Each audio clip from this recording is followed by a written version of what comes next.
The winter morning arrived at Hogwarts with the kind of cold that turned breath into clouds and made stone corridors feel like walking through a glacier's heart. Luna Lovegood woke before dawn, as she often did, drawn from sleep by something she couldn't quite name. A feeling, perhaps, or a whisper from the castle itself. She sat up in her four-poster bed, the curtains still drawn around her, and listened. Her dormitory mates breathed steadily in their sleep. The soft whistle from Padma Patil's bed, the occasional mumble from Mandy Brocklehurst. Beyond the tower windows, an owl hooted somewhere in the darkness. Luna pushed aside her curtains and padded barefoot across the cold floor to the nearest window. The glass was covered in frost, intricate patterns that seemed almost deliberate in their beauty. She pressed one finger to the pane, feeling the shocking cold of it, and traced the outline of what might have been a dancing figure, or perhaps a Nargle, though she'd never actually seen one, despite her certainty of their existence. The frost pattern reminded her of lace, the kind her grandmother used to make before she passed. Delicate, intentional, story-shaped somehow, as if winter itself had pressed words into the glass and then translated them into something wordless and pure. Luna's breath fogged the window. When it cleared, she noticed something else. Beyond the frost, beyond the glass, the sky was beginning to lighten. Not with the sun, not yet, but with that particular shade of blue that came just before dawn, when the world held its breath between darkness and day. And there, traced against that blue, she saw it. A constellation she'd never noticed before, though she'd studied the stars from this very window for nearly 5 years. It looked like a phoenix in flight, wings spread wide, head tilted upward as if reaching for the moon that still hung pale and nearly full in the western sky. Luna's heart quickened. She grabbed her wand from her bedside table and whispered, "Lumos." The light was too bright for constellation watching, but she needed it to find her sketchbook, the one she kept tucked under her pillow, filled with drawings of creatures real and imagined, of dream memories and waking wonders. She found a blank page and began to sketch. Her wand light dimmed now, just bright enough to see by. The phoenix took shape beneath her pencil, each star a point of light, each line between them a suggestion of feathers, of movement, of purpose. As she drew, an idea began to form, the way ideas often did for Luna, not with words or logic, but with feeling and image and a kind of knowing that bypassed explanation entirely. Ice, light, stories told in frost and starlight, a way to bring winter's beauty indoors, where everyone could see it, could feel it, could perhaps understand that magic wasn't always about defensive spells and proper wand movement. Sometimes magic was about making ordinary moments extraordinary. By the time her dormitory mates began to stir, Luna had already dressed in her Ravenclaw robes and tied her wand behind her ear for safekeeping. She tucked her sketchbook into her bag and made her way down the spiral staircase to the Ravenclaw common room. The room was empty, as it usually was at this hour. The enchanted ceiling showed the actual sky above the castle, still that deep pre-dawn blue, stars fading as light crept across the horizon. The common room felt peaceful in its emptiness, the blue and bronze furnishings soft in the dim light, the bookshelves standing like silent sentries against the walls. Luna walked to the center of the room and looked up at the ceiling. Then she raised her wand and began. The spell wasn't one she'd learned in class. She'd found it in an old book in the library's charm section, tucked between volumes on household enchantments and weather magic. "Glacius pendula," she whispered, adding a complicated twist of her wand that the book had described as essential for aesthetic resonance. Nothing happened for a moment. Then, from the tip of her wand, a single droplet of water emerged, impossibly pure and clear. It hung in the air, defying gravity, before beginning to freeze. The ice spread from its center outward, forming not into a simple icicle, but into something more delicate, a frozen structure that caught the dim light and split it into blues and silvers. Luna smiled. She moved her wand again, and another droplet appeared, froze, transformed. Then another. She worked methodically, humming under her breath, creating a pattern only she could see. Some of the icicles were long and thin, hanging like crystal bells. Others were shorter, clustered together like frozen flowers. She varied their heights, their positions, building a canopy of ice across the common room ceiling that seemed to grow organically, as if winter itself had crept indoors and decided to make art. The sun began to rise properly as she worked. Light spilled through the tower windows, the particular golden pink light of winter morning, and suddenly her icicles came alive.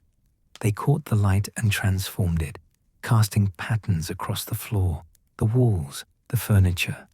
Blues and silvers danced like water shadows, like northern lights contained in crystal, like frozen music. "Merlin's beard," someone whispered behind her. Luna turned. A first-year student stood at the bottom of the girls' dormitory stairs, a small girl with dark hair and wide brown eyes. She wore her Ravenclaw robes but had forgotten to tie her tie properly, and her hair stuck up on one side from sleep. "It's beautiful," the girl breathed, stepping fully into the common room. She tilted her head back to look at the ceiling, and the icicle light played across her face, painting her in shades of winter. "Did you do this?" "Yes," Luna said simply. "I saw a constellation this morning, a phoenix flying toward the moon. It made me think about how frost patterns tell stories on windows, and I wondered if we could have stories here too. Indoor winter." The first year nodded as if this made perfect sense, though Luna suspected it might not make sense to everyone. "I'm Anya," the girl said. "Anya Clearwater. I haven't seen you around much. I'm Luna Lovegood, 5th year." Luna added one more icicle, a small one near the window, before lowering her wand. "And I'm around. Perhaps you haven't been looking in the right places." Anya laughed, a nervous sound. "My mum always says I don't pay enough attention." She walked beneath the icicles, her arms wrapped around herself. "They're not cold, are they? I mean, they won't drip." "No," Luna assured her. "They're enchanted to stay frozen, but not to make the room cold. And they won't melt unless I want them to." She paused, considering. "Or unless the castle decides it's time. Hogwarts has opinions about magic sometimes." More students began to appear, from both the girls' and boys' dormitories, drawn by curiosity or by the unusual light filtering up through the stairwells. They emerged in ones and twos, some already dressed for breakfast, others still in pajamas with robes thrown hastily over them. A 6th-year boy Luna recognized as Marcus Thornfield, a prefect with a reputation for strictness about study hours and proper library behavior, frowned at the ceiling. "Lovegood," he said, his tone carrying that particular mixture of exasperation and resignation that Luna had heard often over her years at Hogwarts. "What exactly have you done to our common room?" I've decorated it, Luna said, for winter. Don't you think it needed something? It needed nothing, Marcus said. But he was still looking up at the icicles, and Luna noticed that his frown had softened slightly. We're not Hufflepuff, hanging holly everywhere, or Gryffindor with their excessive festivity. Ravenclaw values intellectual pursuit, not indoor weather.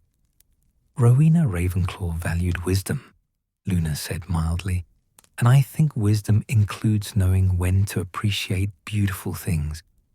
A small crowd had gathered now, perhaps a dozen students ranging from first years to seventh years, all staring upward at Luna's creation. Some looked delighted, others confused, a few openly skeptical. But they were all looking, and that was what mattered. They're singing, Anya said suddenly. Everyone fell silent. Luna tilted her head, listening. The first year was right. There was a sound, incredibly faint, like the whisper of wind through very small bells, or the distant tinkling of ice in a glass. It's the morning light, Luna explained. When light passes through ice at certain angles, sometimes it creates resonance, sound from light. The ancient druids knew about it. I've never heard of that, Marcus said, but he sounded less certain now, less dismissive. There are many things in many books, Luna said. Sometimes I wonder if we spend so much time reading that we forget to notice. She gestured at the icicles. But these will help. You'll see. A seventh-year girl Luna didn't know well, Moira, something or other, always top of her classes, stepped closer to examine an icicle cluster. The spellwork is actually quite sophisticated, she said, surprise evident in her voice. Multiple charms layered together, glacius for the ice formation, Wingardium principles for suspension, some kind of prismatic enchantment for the light refraction. She glanced at Luna with new respect. This isn't simple magic. Magic isn't supposed to be simple, Luna said. It's supposed to be magical.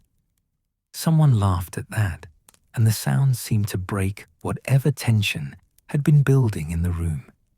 Students began moving around, gathering in small groups beneath the icicles, pointing out patterns in the light, reaching up, carefully, to see if they could touch the frozen structures hanging above them. They're actually quite high, a third-year boy observed. You'd need to stand on a chair to touch them. That's intentional, Luna said. They're meant to be looked at, not touched. Like stars. Anya had moved to stand directly beneath the largest cluster of icicles, where the light was most concentrated. The blues and silvers fell around her, like a gentle snowfall made of illumination rather than substance. It feels different here, she said quietly. Calmer maybe, or I don't know, just different. Luna nodded. She'd hoped for that. The spell she'd used had been designed for more than simple decoration. The book had suggested it was once used in meditation chambers, in places where magical people went to think deeply or to find peace in troubled times. The ice, the light, the subtle sound, all of it was meant to create a space that encouraged stillness, contemplation, the kind of quiet that allowed thoughts to settle like snow finding its level. Well, Marcus said finally, I suppose it's not technically against any school rules. And it is. He paused, seeming to search for words. It's not entirely without merit, aesthetically speaking. From Marcus Thornfield, Luna understood. This was practically enthusiastic approval. She smiled at him. Thank you. But, he added, his prefect authority reasserting itself, if it interferes with anyone studying, or if it becomes a distraction during OWL or NEWT preparation, It will need to come down. Understood? Understood, Luna agreed, though she suspected the icicles would do the opposite of interfering. They would help. She could feel it in the same way she'd felt the constellation's significance, the same way she knew, absolutely knew, that this was magic worth doing. Students continued to arrive as breakfast time approached. The common room filled with quiet conversation, with wonder, with the kind of attention Luna thought should be paid to beautiful things more often. She noticed Padma and Mandy examining the icicles near the windows, whispering to each other. Noticed a pair of second years attempting to count all the icicles Luna had created. Noticed that even the students who'd initially seemed skeptical were finding reasons to linger, to look up, to stand in the transformed light. "Miss Lovegood," a small voice said, and Luna found Anya beside her again, looking nervous but determined. "Would you, if you're not too busy, would you teach me how you did this? The spell, I'd like to learn." Luna considered this. She wasn't sure if a first year could manage such complex charm work, but she also remembered being 11 and wanting to try magic that others said was too advanced. "The spell itself is complicated," she said honestly, "but I could show you the individual parts. We could practice together if you'd like. Start with simple ice charms and then work our way up." Anya's face lit up with such pure joy that Luna felt something warm bloom in her chest, a feeling of connection, of being understood, even if only by one small first year with sleep-mussed hair and an improperly tied tie. "Really?" Anya asked. "You do that?" "Of course," Luna said. "Magic is better when it's shared." The bronze eagle door knocker at the entrance interrupted them, rapping sharply against its plate. A moment later, the door swung open. Someone had obviously answered the riddle correctly, and Professor Flitwick entered the common room. The tiny charms professor stopped just inside the entrance, his eyes going immediately to the ceiling. For a long moment, he said nothing, simply stood there with his head tilted back, staring up at the enchanted icicles with an expression Luna couldn't quite read. "Miss Lovegood," he said finally, his voice carrying across the now silent common room, "might I have a word?" Luna's housemates glanced at her with varying expressions, sympathy, concern, a few barely suppressed grins from students who clearly expected her to be in trouble. Luna herself felt no worry. Professor Flitwick had always been kind to her, even when her answers in class veered toward the unconventional. She walked over to where he stood, and together they looked up at her creation. The morning light had strengthened, and the icicles blazed with it, throwing their blue-silver patterns across every surface. "Glacius pendula," Professor Flitwick murmured. "Modified with prismatic enhancement, and, if I'm not mistaken, a subtle variation on the permanent sticking charm to maintain position. Quite sophisticated work, Miss Lovegood. Quite sophisticated indeed." He looked at her, his expression warm. "Where did you learn this particular combination?" "From a book in the library," Luna said, "about household enchantments and meditation magic. I thought the common room could use something beautiful." Professor Flitwick's eyes crinkled, with what might have been the beginning of a smile. "I see. And tell me, how are you finding your OWL preparations? All this artistic magic notwithstanding, you are aware that examinations are—" "In June," Luna finished. "Yes, Professor, I'm studying. But I think magic should be lived, not just studied. Otherwise, what's the point? What's the point indeed? Professor Flitwick echoed softly. He looked around the common room, at the students gathered in small clusters, at the way the light transformed the familiar space into something other, something special. You know, when I was a student, many more years ago than I care to admit, there was a Ravenclaw boy who did something rather similar. He enchanted snowflakes to fall perpetually in one corner of the common room, each one different, each one perfect.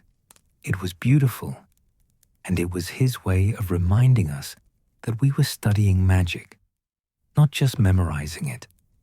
Luna felt that warm bloom in her chest again. What happened to him? He became a charms master, Professor Flitwick said, taught at Beauxbatons for many years. The point being, Miss Lovegood, that magic like this, thoughtful, creative, generous magic, is precisely what Ravenclaw House should value. Not just the magic that earns high marks, but the magic that enriches life. He patted her arm gently. Your icicles may remain. They're quite lovely. And if any student complains that they're distracting, you may inform them that Professor Flitwick himself approved of them. Thank you, Professor, Luna said. As he turned to leave, he paused. Oh, and Miss Lovegood, 10 points to Ravenclaw for creativity and practical spellwork.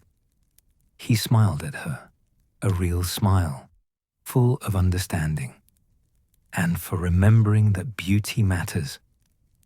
After he left, the common room erupted into chatter. Luna found herself surrounded by housemates asking questions, offering compliments, requesting she create icicles in specific spots. Anya stayed close beside her, beaming as if she'd personally won the approval Professor Flitwick had given. This is brilliant, someone said.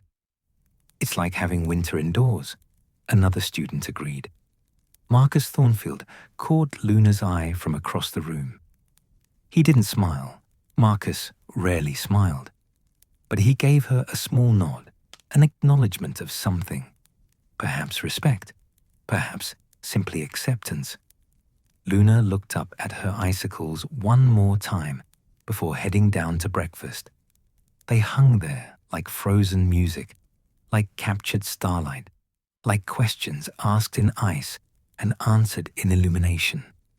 And beneath them, her housemates gathered, drawn together by beauty, by wonder, by the simple gift of something extraordinary in an ordinary space. As she left the common room, Luna heard it again, that faint singing sound, like tiny bells or distant wind chimes. The icicles were humming, she realized, a melody no one else seemed to notice yet. But they would. She was certain of it. Winter had come indoors, and with it, something else. Something story-shaped and full of possibility. Luna smiled to herself and descended the tower stairs, already thinking about what the icicles might do next, what other secrets they might reveal as the days grew shorter and the season deepened. In her pocket, her sketchbook pressed against her robes, the phoenix constellation still visible on its pages, wings spread wide, reaching for something distant and bright. A promise, perhaps, or a beginning. Outside the castle, snow began to fall. The icicles became a fixture of Ravenclaw Tower within days, as natural a part of the common room as the bronze eagle knocker or the star-strewn ceiling. Students adapted to them the way water adapts to a new channel, effortlessly, as if they had always been there. Luna noticed the changes gradually, how second years began claiming favorite spots beneath particular clusters of icicles, how the light fell differently at different times of day, creating shadows that shifted from blue to silver to something almost lavender as evening approached. how the faint humming she'd heard that first morning had grown slightly more distinct, though still so subtle that most students didn't consciously register it. It was 3 days after she'd created the icicles when the evening study sessions began to change. Luna had taken her usual spot near the windows, her astronomy textbook open on her lap, though she was paying more attention to the frost patterns on the glass than to the chapter on planetary movements. Outside, night had fallen early, as it did in December, and the grounds were lost in darkness, punctuated only by the occasional lit window of Hagrid's hut and the distant glow of Hogsmeade. "Is anyone sitting here?" Luna looked up. Anya Clearwater stood beside the armchair adjacent to Luna's, her arms full of books that looked far too heavy for a first year to be carrying. Her tie was properly knotted today, Luna noticed, and someone, probably a dormitory mate, had helped her tame her dark hair into 2 neat braids. "No one's sitting there," Luna said. "You can join me if you'd like." Anya settled into the chair with a grateful sigh, her books tumbling onto the small table between them. "Transfiguration homework," she explained, seeing Luna's glance. "Professor McGonagall assigned us an essay on the fundamental principles of inanimate transformation, and I don't understand half of what she said in lecture." "Transfiguration is difficult," Luna agreed. "You're changing the essential nature of things, which means you have to understand what makes them essentially themselves in the first place. A match isn't just wood and sulfur. It's the potential for fire, the intention to create light. You have to understand that before you can make it into a needle." Anya stared at her. "That's not in any of the textbooks." "No," Luna said. "But it's true anyway. Textbooks tell you how to do magic. They don't always tell you why it works." 2 third years settled onto a nearby sofa, spreading their homework across the cushions. A pair of 6th years claimed the table by the fireplace, where house elves had laid out a tea service earlier, silver pot still steaming, cups arranged in perfect symmetry. More students drifted in from dinner, from the library, from wherever students went when they weren't in lessons or common rooms. Above them all, the icicles caught the firelight and the wand light and the moonlight filtering through the windows, weaving them together into patterns that seemed almost intentional, almost alive. Luna returned to her astronomy text, or tried to, but found herself watching her housemates instead. There was something different about the common room tonight, something she couldn't quite name. The usual studious quiet had deepened into something more profound, more focused. Students bent over their work with unusual concentration, quills scratching steadily across parchment, pages turning with soft whispers. "Luna?" Anya's voice was hesitant. "Can I ask you something about transfiguration?" "Of course." "Professor McGonagall said we need to visualize the transformation clearly before attempting the spell. But how do you visualize something becoming something else? A match is a match, and a needle is a needle. They're completely different." Luna considered this.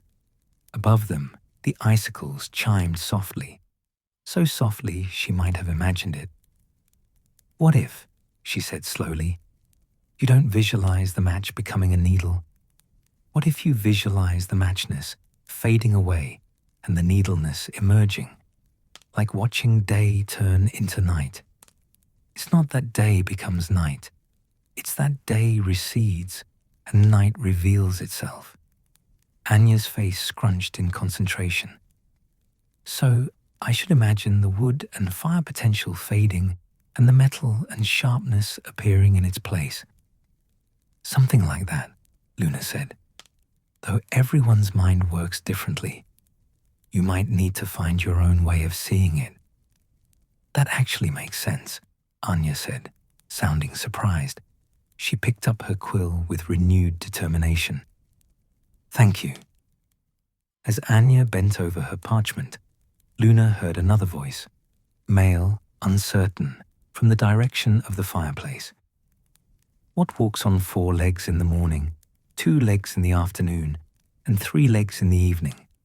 Luna turned.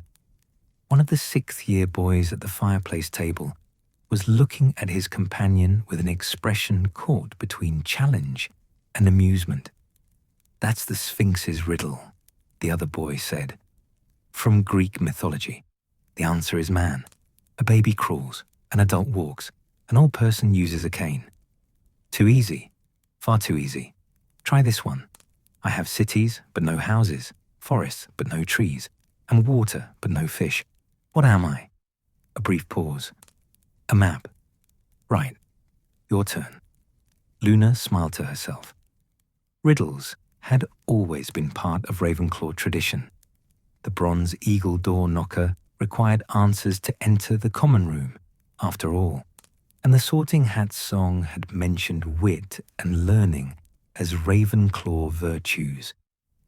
But she couldn't remember the last time she'd heard students trading riddles voluntarily, for pleasure rather than necessity. The conversation spread. 2 second-year girls on the floor near the bookshelves began their own exchange of riddles, giggling when they stumped each other. A 7th year studying for NEWTs paused in his reading to call out an answer to a particularly difficult puzzle someone had posed across the room. What has roots that nobody sees, is taller than trees, up it goes, and yet it never grows? A mountain, several voices chorused together, and someone laughed at the ease of it. Anya looked up from her essay, distracted by the game. Do you know any riddles, Luna? A few, Luna said. Would you like to hear one? The 1st year nodded eagerly.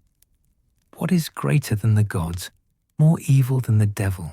The poor have it, the rich need it, and if you eat it, you'll die.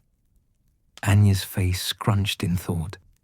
Around them, several other students had gone quiet, listening. Greater than gods, she murmured. More evil than the devil. That sounds like it should be something terrible. But the poor have it? She paused. Nothing. Is the answer nothing? Yes, Luna said. Nothing is greater than the gods. Nothing is more evil than the devil. The poor have nothing. The rich need nothing. And if you eat nothing, you'll die. That's brilliant, one of the 2nd years breathed. Can I use that one? Riddles are meant to be shared, Luna said. Above them, the icicles chimed again, louder this time, a clear crystalline note that seemed to hang in the air before fading.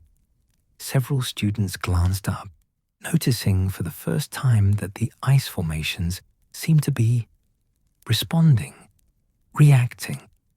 It was difficult to say exactly what they were doing, but the light dancing across them had intensified, and the blue-silver patterns on the walls had grown more intricate. Marcus Thornfield entered the common room from the boys' dormitory stairwell, his prefect badge gleaming in the icicle light. He carried a stack of books under one arm and wore the expression of someone who expected to find fault with whatever he encountered. He stopped just inside the room, taking in the scene. Students scattered throughout the space, some studying, others trading riddles in quiet voices, all of them working beneath the canopy of enchanted ice. His frown deepened. It's past 8 o'clock, he announced. 1st and 2nd years should be finishing homework and preparing for bed. 3rd years and up, I expect you to maintain appropriate noise levels. This is a study space, not a social club. The riddle trading quieted, though it didn't stop entirely. Students exchanged glances, half guilty, half defiant. Marcus crossed to the fireplace and settled into one of the wing-backed chairs, opening his largest book, Advanced Arithmancy Theory, with deliberate precision. For several minutes, silence reigned, broken only by the scratch of quills, the rustle of pages, the occasional whisper quickly suppressed. Then, barely audible, someone near the windows murmured, "What question can you never answer yes to?" Another voice, equally quiet, "Are you asleep?" Soft laughter rippled through the room. Marcus's jaw tightened, but he didn't look up from his book, and he didn't speak. Luna watched him from beneath her lashes, noting the way his eyes moved across the same paragraph 3 times without turning the page, the way his shoulders had gone rigid with disapproval he was choosing not to voice. The icicles hummed, the fire crackled, students returned to their work. An hour passed, then another. The common room settled into a rhythm Luna recognized from her years at Hogwarts, the particular quality of evening study when the day's lessons had ended, but sleep was still distant, when minds were tired enough to wander but alert enough to focus, when the boundary between work and rest blurred into something comfortable and communal. She'd finished her astronomy reading and moved on to a charms essay when she became aware of Anya beside her, no longer writing, but staring up at the icicles with an expression of wonder mixed with confusion. "Luna," the first year whispered, "do they look different to you? The icicles, I mean, brighter." Luna looked up. Anya was right. The ice structures were glowing more intensely than they had been, their light no longer simply reflecting existing illumination, but generating it, pulsing gently like slow heartbeats made visible. "Yes," Luna said, "they do." "Why?" Luna considered the question. Around them, students continued their quiet work, their whispered riddles, their focused studies. The atmosphere had shifted from the usual Ravenclaw intensity, all competition and achievement, into something softer, more collaborative. Students were helping each other, sharing answers, trading knowledge as freely as they traded riddles. "I think," Luna said slowly, "they're responding to us, to how we're using this space." "Magic doesn't work like that," Anya said automatically, then caught herself. "Does it?" "Some magic does. Hogwarts itself responds to the people inside it. The staircases change. The room of requirement appears when needed. The castle feels different during exams than it does during holidays. Why shouldn't smaller magics do the same?" Anya looked uncertain but intrigued. "So the icicles are, what, alive?" "Not alive," Luna said, "but aware, perhaps, reactive. I used meditation magic when I created them, spells designed to create peaceful spaces, contemplative spaces. Maybe they respond to contemplation, to genuine seeking." "To wisdom," Anya whispered, understanding dawning. "Ravenclaw's virtue." Luna smiled. "Perhaps." The evening deepened toward night. First years began drifting toward their dormitories, yawning, their homework packed away. Second years followed. The common room emptied gradually, naturally, until only the older students remained. Fifth years preparing for OWLs. Sixth years buried in NEWT level work. Seventh years with the weight of their final exams hanging over them like winter clouds. Marcus Thornfield was still in his chair by the fire, though his arithmancy text had been joined by 2 additional books and a roll of parchment covered in complex calculations. He looked tired, Luna thought. Not just physically tired, but tired in some deeper way, as if he was carrying something heavy and couldn't put it down. The icicles chimed again, a longer note this time, almost melodic. Marcus looked up sharply, directly at the ceiling, and for a moment, his carefully maintained expression of strict prefect disapproval slipped. What Luna saw beneath it surprised her. Not annoyance, not skepticism, but something closer to longing. "They really are quite remarkable," someone said. Luna turned. Professor Flitwick stood at the entrance to the common room. The door had opened so quietly no one had noticed. The tiny charms professor surveyed the icicles with professional appreciation, his head tilted back, his hands clasped behind him. "Miss Lovegood," he said, spotting her, "might I intrude on your evening?" "It's not my evening to intrude on, Professor," Luna said, "but you're welcome to stay." Professor Flitwick chuckled and crossed to where she sat, gesturing to a nearby chair. "May I?" "Of course." He settled into the chair with a small sigh of contentment. For a long moment, he simply sat there, looking up at the enchanted ice, his expression peaceful.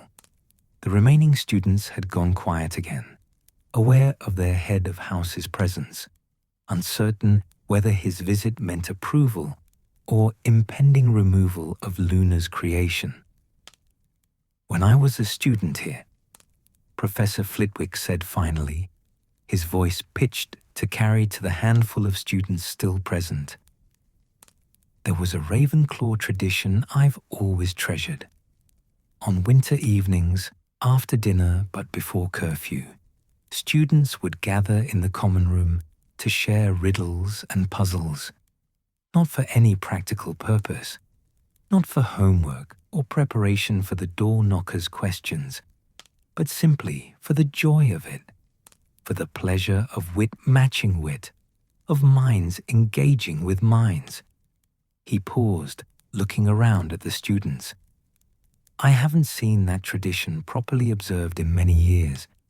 We've become very focused on achievement, on grades and OWLs and career preparation. All important things, certainly. But I sometimes wonder if we've forgotten that Ravenclaw isn't just about being the cleverest. It's about loving wisdom for its own sake, loving learning, loving the dance of ideas."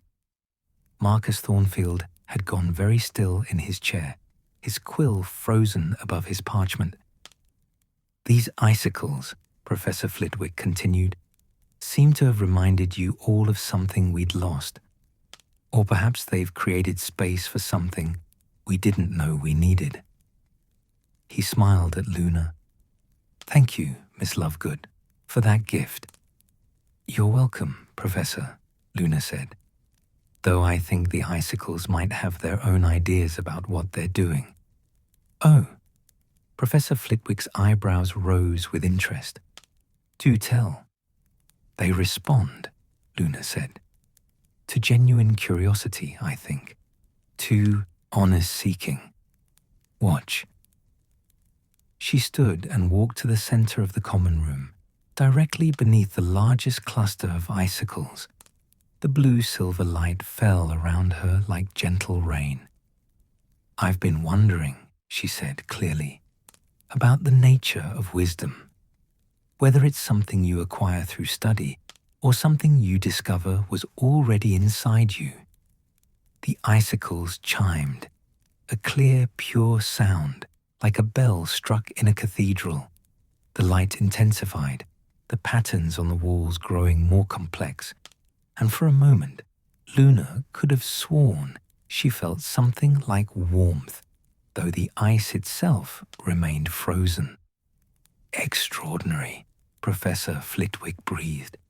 "They're key to intellectual honesty, to genuine questions rather than performative ones." He looked at Luna with renewed respect. "Miss Lovegood, This is sophisticated magic indeed. Did you intend this property when you created them? I hoped for something like it, Luna admitted. But I wasn't sure it would work. Magic has its own opinions sometimes. That it does, Professor Flitwick agreed. He stood, brushing off his robes. Well then, I shall leave you all to your evening. But might I make a suggestion? The students still present, perhaps 8 or 9 in total, nodded. Continue your tradition of riddles, Professor Flitwick said.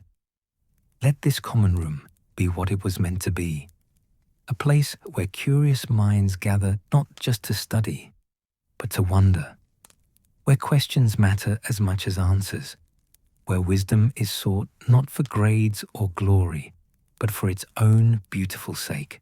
He smiled. I think Rowena herself would approve. After he left, the common room remained quiet for a long moment. Then, tentatively, one of the 7th-year girls spoke. I have a riddle, a real one, not one from books. I've been thinking about it all week. Go on, someone encouraged.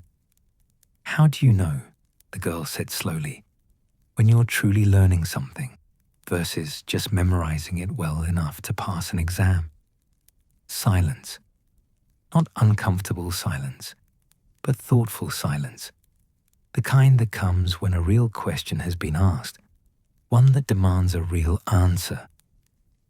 You remember it after the exam is over, Marcus Thornfield said quietly. Everyone turned to look at him, surprised. He wasn't looking at them, though. He was staring at his parchment, at his calculations, at the evidence of his own endless studying. If you're just memorizing, it vanishes the moment you don't need it anymore. If you're learning, it stays. It becomes part of how you think. The icicles sang, a sustained note that seemed to fill the entire common room, that resonated in Luna's chest like approval, like recognition, like yes. Marcus looked up at the ceiling, his expression unreadable. Then, almost reluctantly, he smiled. A small smile, barely there, but genuine. Perhaps, he said to no one in particular, these icicles aren't entirely frivolous after all. Ravenclaw House, Luna said softly, isn't about being the smartest. It's about asking the best questions and seeking the truest answers, Anya added from her chair, her voice small but certain. The remaining students began gathering their things, preparing for bed, but the atmosphere had changed. They moved more slowly than usual, as if reluctant to leave, stealing glances at the icicles, at each other, at the common room that had somehow become more than just a place to sleep and study. Luna was the last to head toward the dormitory stairs. She paused at the center of the room, looking up one final time at her creation. The icicles hung there like frozen questions, like crystallized wonder, like the physical manifestation of everything Ravenclaw was supposed to be. And they were humming, louder now, a melody she could almost recognize, almost understand, as if they were learning too, adapting, becoming more than she'd intended when she'd first raised her wand and whispered that spell in the pre-dawn darkness. In her mind, she saw the Phoenix constellation again, wings spread, reaching for the moon, a symbol of rebirth, of transformation, of cycles ending and beginning. The icicles, she suspected, were just beginning their true purpose, whatever that might be. She climbed the spiral stairs to her dormitory, leaving the common room glowing with its canopy of enchanted winter, its light casting patterns that looked almost like words written in a language only ice could speak. Outside, the December wind sang against the tower windows. Inside, the icicles sang back. And somewhere between those two songs, Magic happened, the kind that couldn't be taught from textbooks or measured by exams, the kind that mattered most. Luna woke before dawn again, drawn from sleep by the same wordless pull that had brought her to the window days earlier. This time, though, she knew what she was looking for. She slipped from her bed without waking her dormitory mates and padded to the window. The frost patterns had returned, more elaborate than before. Spirals within spirals, geometric flowers that couldn't exist in nature, crystalline structures that suggested intention rather than chance. And beyond the frost, beyond the glass, the constellation burned in the pre-dawn sky. The phoenix, clearer now than it had been that first morning, its stars brighter, its shape more defined. Luna pressed her fingers to the cold window and traced its outline in the condensation of her breath. Wings spread wide, head tilted upward, body arched in flight toward the waning moon that hung like a silver coin against the deepening blue. She'd sketched it that first morning, but now she felt compelled to study it more carefully. There was something about the pattern that nagged at her, a familiarity she couldn't quite place, as if she'd seen it before in some book or heard it described in some half-remembered conversation. Luna retrieved her sketchbook and her wand.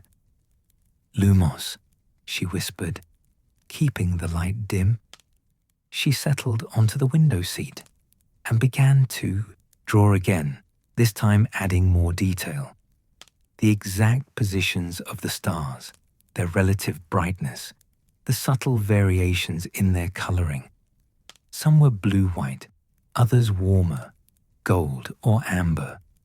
The pattern they created was complex, layered, suggesting depth rather than a simple two-dimensional shape. As she drew, something occurred to her. Constellations were maps of sorts, not just of stars, but of stories. The ancient wizards had used them for divination, for navigation, for marking the passage of seasons and the turning of magical tides. If this Phoenix constellation was appearing now, in December, during her 5th year at Hogwarts, during this particular winter, when she'd felt called to create ice and light in the common room below, perhaps it meant something. Perhaps it was trying to tell her something. By the time her dormitory mates began to stir, Luna had filled 3 pages with variations of the constellation, different angles, different interpretations, notes about which stars seemed to pulse and which held steady. She tucked the sketchbook into her bag and dressed quickly, suddenly eager to reach the library. The Ravenclaw common room was quiet when she descended, though the icicles were already glowing with the early morning light. They seemed brighter than usual, their blue-silver radiance more intense, and when Luna paused beneath them, she could have sworn they leaned toward her slightly, like plants seeking sun. "Good morning," she told them, and the icicles chimed in response. The castle corridors were nearly empty at this hour, too early for breakfast, too late for anyone with sense to still be awake. Luna passed suits of armor that creaked as she went by, portraits that snored in their frames, and the occasional ghost drifting through walls on whatever mysterious errands ghosts conducted.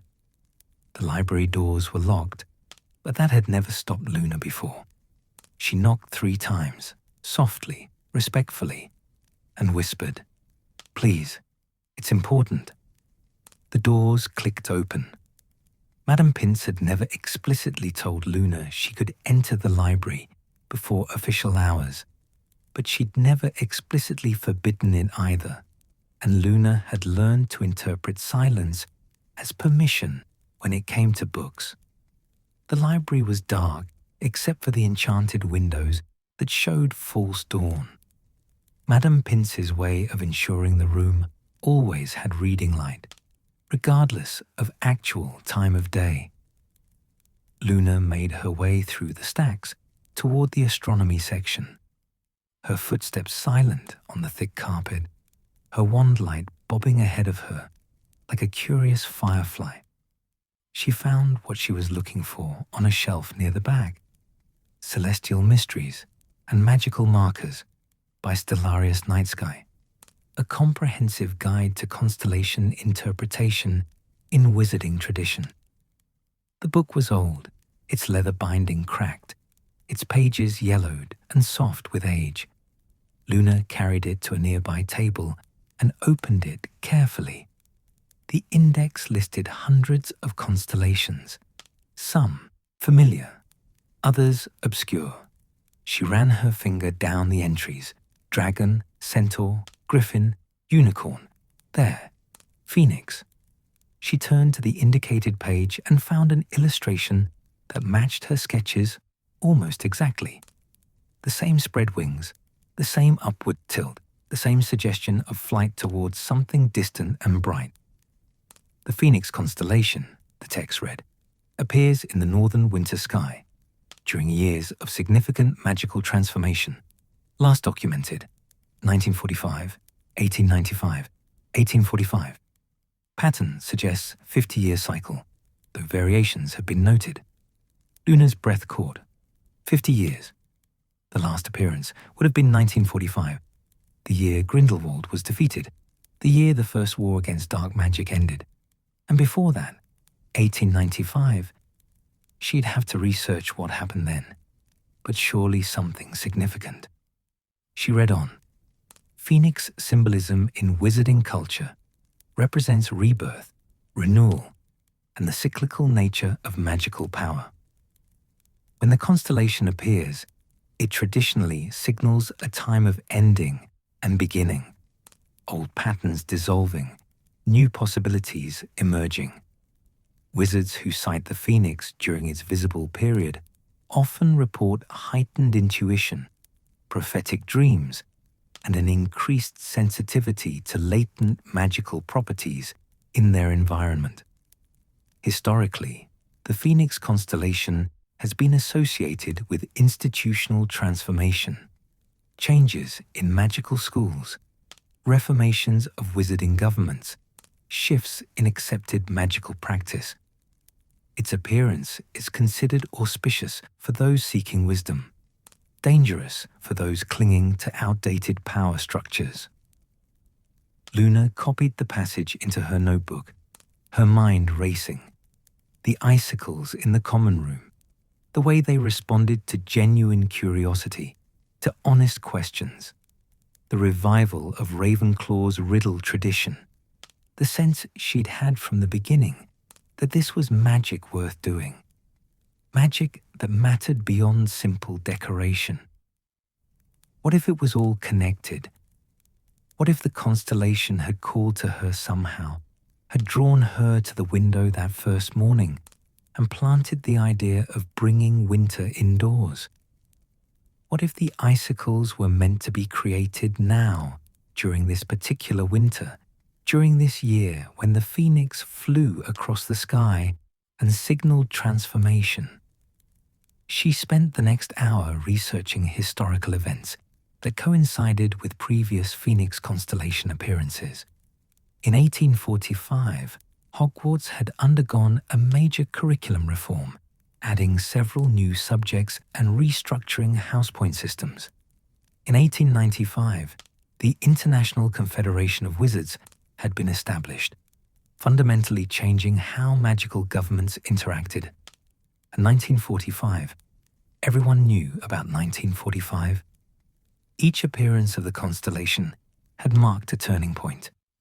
Not always dramatic, not always wars won or governments overthrown, but always significant, always transformational. Luna closed the book and stared at her sketches. What transformation was coming now? What old pattern was ending? What new possibility emerging? The library had grown lighter while she read. false dawn giving way to something closer to real morning. Other students would be waking soon, heading to breakfast, beginning another day of classes and homework and the ordinary rhythm of Hogwarts life. But nothing felt ordinary anymore. Luna had the distinct sense that she'd stumbled onto something important, something that went beyond pretty ice decorations and revived traditions. The icicles were part of something larger. The Phoenix was trying to tell her something. She just didn't know what yet. Luna brought her discoveries to the common room that evening, after dinner, but before the usual study hours began. She'd spent the day distracted in her classes. Professor McGonagall had given her a stern look during Transfiguration when Luna had accidentally turned her mouse into a small bird instead of a snuff box. But now, finally, she could share what she'd learned. Anya was already there, curled up in her usual chair near the windows. The first year had taken to spending most of her free time in Luna's vicinity, following her around like a shadow, asking endless questions about magic and Hogwarts and everything in between. Luna didn't mind. It was pleasant to have someone interested in her thoughts for once, someone who listened without immediately dismissing her as loony. Anya, Luna said, settling into the adjacent chair, how would you like to help me research something? The girl's face lit up. Really? What kind of research? Constellation magic, historical cycles, the meaning of phoenixes. Luna pulled out her sketchbook and showed Anya the drawings. I've been seeing this constellation in the mornings. It appears once every 50 years, and it always signals transformation, changes in magical institutions, shifts in how wizards understand and use power. Anya studied the sketches with focused intensity. It's beautiful, she said, but what does it have to do with the icicles? I'm not sure yet, Luna admitted, but I think they're connected. I created the icicles the same morning I first saw the constellation, and they've been doing strange things, responding to questions, encouraging students to share wisdom instead of just memorizing facts. What if that's part of the transformation? What if Ravenclaw House is supposed to change somehow, remember something it forgot? Like the riddle tradition, Anya said slowly, understanding dawning. Professor Flitwick said we'd lost that. Maybe we're supposed to find it again. Maybe, Luna agreed. Or maybe it's something more. Other students had begun filtering into the common room. Marcus Thornfield arrived from the library, his arms full of books as usual. Padma and Mandy descended from the girls' dormitory, already arguing about some point of arithmancy theory. A group of third years claimed the sofa near the fireplace, spreading out homework assignments with groans of complaint. The icicles glowed above them, all, their light gentle but persistent, their faint humming just barely audible beneath the ambient noise of conversation and movement. Luna stood and walked to the center of the room. "Excuse me," she said, her voice not particularly loud, but somehow carrying. "Could I show you all something?" The common room gradually quieted. Students looked up from their homework, their conversations trailing off. Marcus raised an eyebrow, but said nothing. "I want to show you the constellation I saw," Luna said, "the one that inspired the icicles." She opened her sketchbook to the most detailed drawing and held it up. "This is the phoenix. It appears once every 50 years during times of magical transformation." "That's lovely, Lovegood," someone said, not unkindly, but with the tone of someone humoring an eccentric. "But what does it have to do with us?" "I think," Luna said carefully, that it has everything to do with us, with Ravenclaw House, with what we're supposed to be learning this year. She pointed to the icicles above them. These weren't just decoration. They're responding to something, to genuine curiosity, to honest questions, to the kind of wisdom-seeking that Rowena Ravenclaw valued. And they appeared during the same week the Phoenix constellation became visible. Marcus had set down his books and was watching her with an expression somewhere between skepticism and interest. "You're suggesting," he said slowly, "that your ice charms and some astronomical phenomenon are magically connected." "Yes," Luna said simply. "That's ridiculous," a seventh-year boy scoffed. "Constellation magic is theoretical at best, and even if it were real, why would it manifest as frozen decorations in our common room?" "Because," Luna said, "magic doesn't always work the way we expect it to. Sometimes it works the way we need it to." Anya stood up, clutching Luna's sketchbook. "Can I say something?" Her voice was small but determined. Luna nodded encouragingly.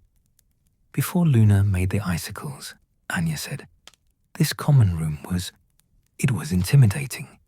Everyone studying all the time, competing for top marks, acting like being smart was the only thing that mattered. I'm a first year. I'm not the cleverest person here. I was terrified I didn't belong in Ravenclaw." She looked around at her housemates, her cheeks flushing but her voice steady. "But since the icicles appeared, something changed. People started sharing riddles instead of just showing off. Students started helping each other instead of competing. The icicles glow brighter when we ask real questions, when we're curious instead of just trying to prove how intelligent we are." She turned to Luna. "That's transformation, isn't it? That's what the Phoenix means." Silence. Then Padma spoke up from her corner. "She's right, actually. I've noticed it too. The atmosphere has changed. We're working together more." "The icicles did respond to my question the other night," a 6-year girl added. "When I asked about the difference between learning and memorizing, they sang. Everyone heard it." Marcus was frowning, but it was a thoughtful frown now, not a dismissive one. "Assuming you're correct," he said to Luna, "and these icicles are part of some larger magical cycle, what are we supposed to do about it? Just continue as we are?" "I think," Luna said, "we should learn more about the constellation, about what previous transformations looked like, about what Rowena Ravenclaw actually valued versus what we've turned Ravenclaw House into." She looked around at her housemates. "I think the icicles are trying to teach us something. We should pay attention." A 4th-year boy raised his hand hesitantly. "I'll help research. I'm good at library work." "I can ask the portraits," Padma offered. "The ones of former Ravenclaw heads of house. They might remember previous constellation appearances." "I'll check the restricted section," Marcus said suddenly. Everyone turned to look at him, surprised. He shrugged, a hint of defensiveness creeping into his posture. "I'm a prefect. I have access. And if this is real, if there's actual historical precedent for institutional transformation magic, there might be books about it that aren't in the general collection." Luna smiled at him, genuinely pleased. "Thank you, Marcus." He looked uncomfortable with her gratitude, but nodded curtly. "We should be systematic about this. Divide the research into categories: historical events, constellation magic theory, Ravenclaw house history, Phoenix symbolism. Meet back here in 3 days with whatever we find." Just like that, What had been Luna's private curiosity became a house project. Students volunteered for different research tasks, forming small groups, debating the best approach. The energy in the common room shifted from routine studying to something more purposeful, more collaborative. Above them, the icicles blazed with light, brighter than Luna had ever seen them, their blue-silver radiance filling the room with something that felt almost like joy. The humming grew louder, more melodic, resolving into distinct notes that hung in the air like invisible chimes. "They approve," Luna said softly. Anya squeezed her hand. "This is brilliant. We're really doing research together, like a proper Ravenclaw project." As students dispersed to begin their research, some heading to the library immediately despite the late hour, others gathering in clusters to plan their approach, Luna stayed in the center of the common room, looking up at her creation. The icicles swayed slightly, though there was no breeze. Their light pulsed in rhythm with the melody they were humming. And in the patterns they cast on the walls, Luna could almost see shapes. Wings, perhaps, or flames, or the suggestion of something being born from its own ashes. The grey lady appeared through the wall near the bookshelves, her translucent form shimmering in the icicle light. The ghost of Helena, Ravenclaw rarely interacted with students beyond providing occasional assistance with historical questions. But tonight, she drifted toward Luna with what seemed like purposeful intent. "Miss Lovegood," the grey lady said, her voice carrying that hollow quality all ghosts possessed. "You have done something remarkable." "I made some ice," Luna said. "I don't know if that's remarkable." "You have reminded them," the grey lady said, gesturing to encompass the common room, the students, the entire tower. "You have reminded Ravenclaw House what it was meant to be." Luna studied the ghost's face. Sad always, burdened by ancient regret. But tonight, something else showed through. Hope, perhaps, or recognition. "Did you know my mother?" the grey lady asked suddenly. "Not personally, of course. She lived 1,000 years ago. But did you know her story?" "Some of it," Luna said. "She founded Hogwarts with the other three. She valued wisdom and learning above all else. She created the diadem that was supposed to enhance the wearer's intelligence." The grey lady nodded slowly. "That is what history remembers. But there is something else, something the stories forgot."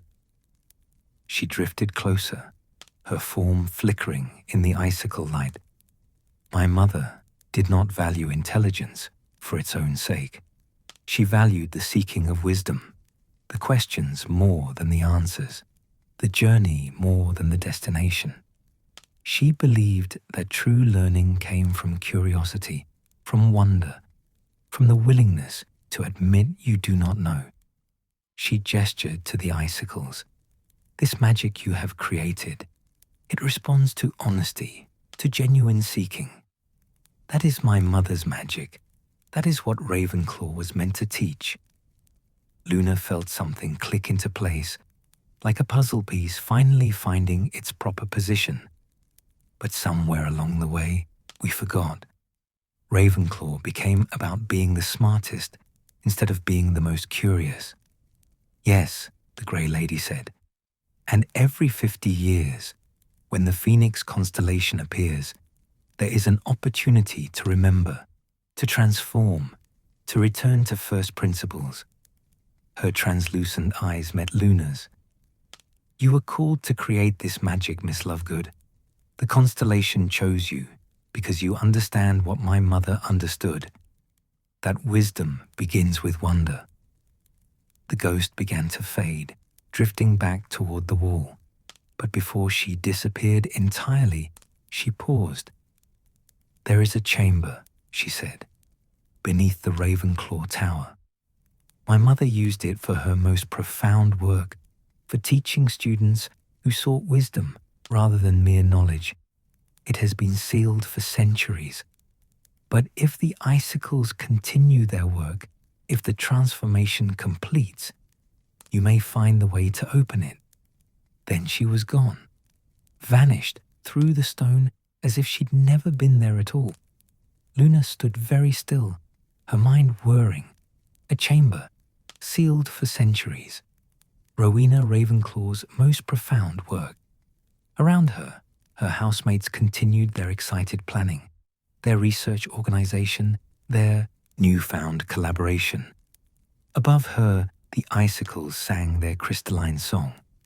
And outside, beyond the frost-covered windows, the Phoenix constellation burned in the winter sky, wings spread, reaching for transformation. Luna pulled out her sketchbook and turned to a fresh page. She began to draw again, but this time not the constellation. This time she sketched the common room as she saw it now. Students gathered in purpose, icicles blazing with light, and beneath it all, hidden in the foundations of the tower, a door waiting to be opened. The transformation had begun. The question was, what would they find when it was complete? Anya appeared at her elbow, peering at the sketch. "What's that?" she asked, pointing to the door Luna had drawn. "A possibility," Luna said. "Or maybe a promise. We'll have to wait and see." The first year studied the drawing, then looked up at Luna with absolute trust. "Whatever it is," she said, "I think you'll figure it out. You have a way of understanding things others miss." Luna smiled and returned to her sketching. Outside, snow began to fall, soft and gentle, each flake unique, each one telling its own small story in the language of winter and ice and transformation. The Phoenix flew on, patient and eternal, waiting for the tower below to remember what it had forgotten. 3 days of research transformed the Ravenclaw common room into something resembling a miniature version of the library itself. Books lay scattered across every available surface, stacked on tables, piled beside armchairs, balanced precariously on the arms of sofas. Parchment scrolls unrolled across the floor, mapping connections between historical events and constellation appearances. Students huddled in clusters at all hours, debating theories, sharing discoveries, arguing over interpretations. Luna watched it all with quiet satisfaction. This was what Ravenclaw was supposed to be. Not isolated brilliance, but collective seeking. Not competition, but collaboration. The icicles seemed to approve. They'd grown brighter over the past 3 days, their light intensifying with each genuine question asked, each honest insight shared. The humming had become more complex too, no longer a single sustained note, but a melody that shifted and changed, responding to the emotional tenor of the room. On the evening of the 3rd day, as dinner ended and students began filtering back to their common room, Marcus Thornfield called an informal gathering. He stood near the fireplace, his prefect badge catching the icicle light, his arms full of books from the restricted section. "If everyone could settle down," he announced, his voice carrying the particular authority he'd cultivated as a 6th-year prefect. "We should share what we've found." Students arranged themselves throughout the common room, some on furniture, others on the floor, a few perched on the edges of tables.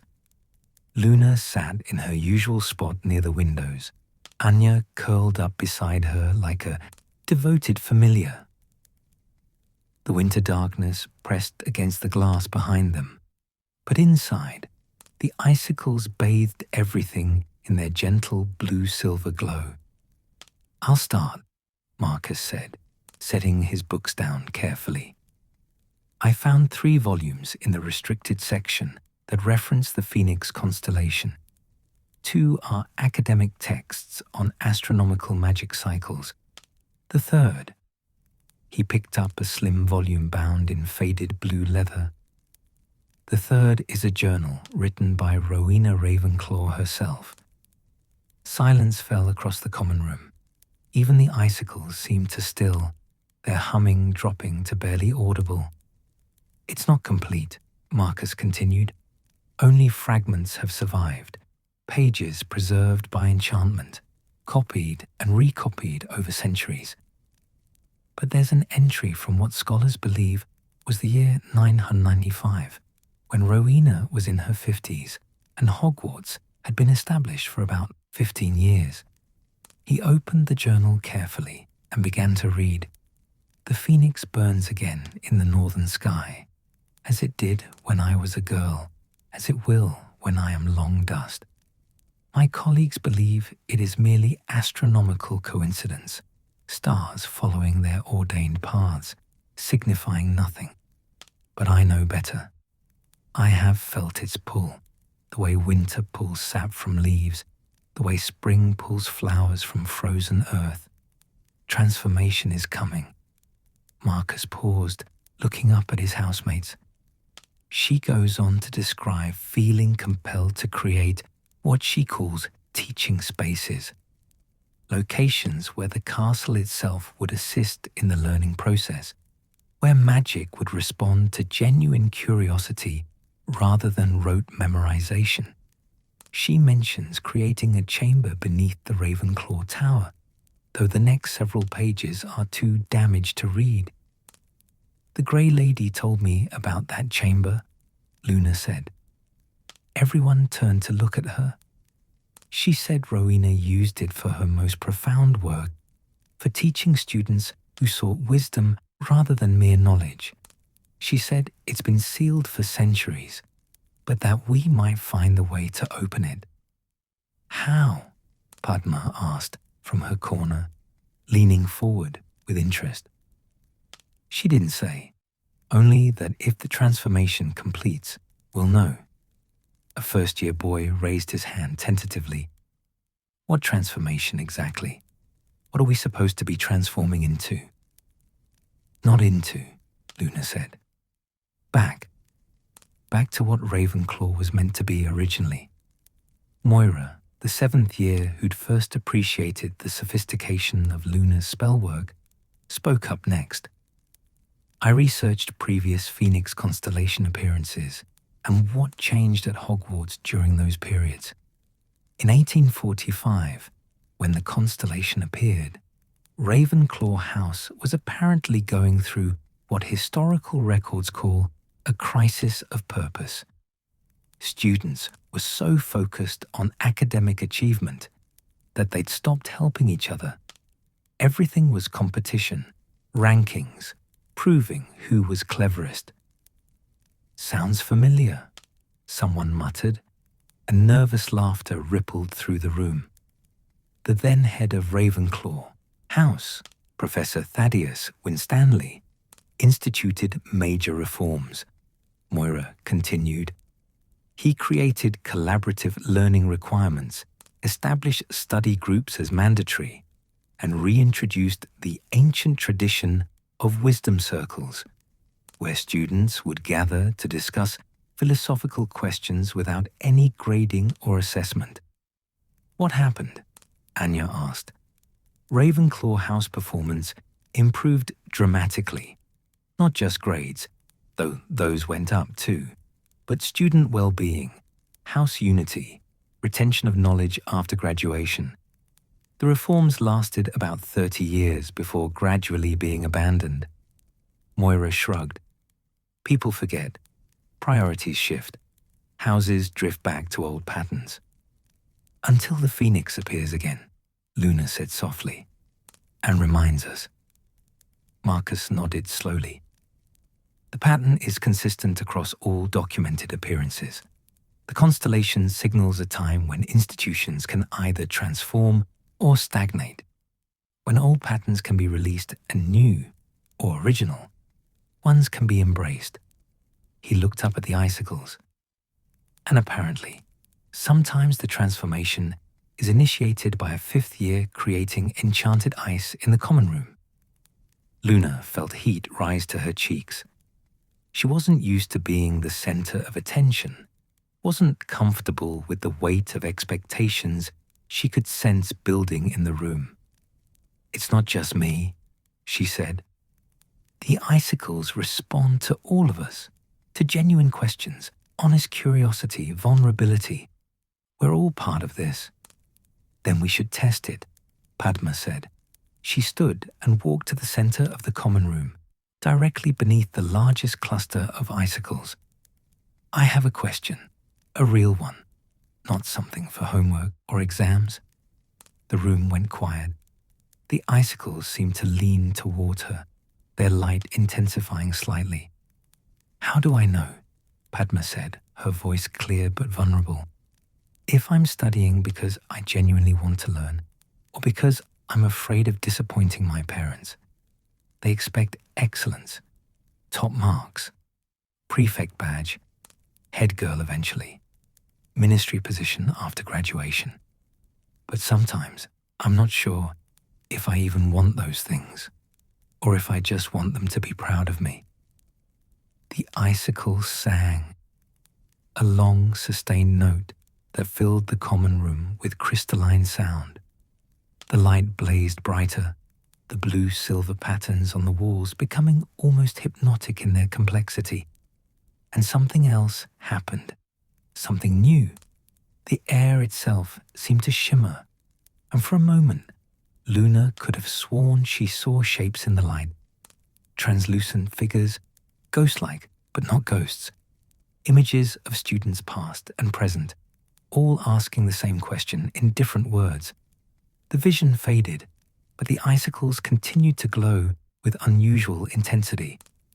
Padma stood very still, tears tracking down her cheeks. "Thank you," she whispered to the icicles, though Luna suspected she was thanking them for more than just pretty light. For acknowledgement, perhaps, or permission to ask questions that had no easy answers. "My turn," Marcus said suddenly. He walked to stand beside Padma, looking up at the icicles with an expression of determined vulnerability. "I want to ask something too, something I've never admitted out loud." His housemates watched him with varying expressions of surprise. Marcus Thornfield wasn't known for emotional honesty. He was known for strictness, for high standards, for the kind of academic excellence that came from relentless self-discipline. "What if," he said slowly, "I'm in the wrong house? What if the sorting hat made a mistake with me?" Gasps echoed through the common room, suggesting the sorting hat erred was practically heretical. The hat was never wrong. Everyone knew that.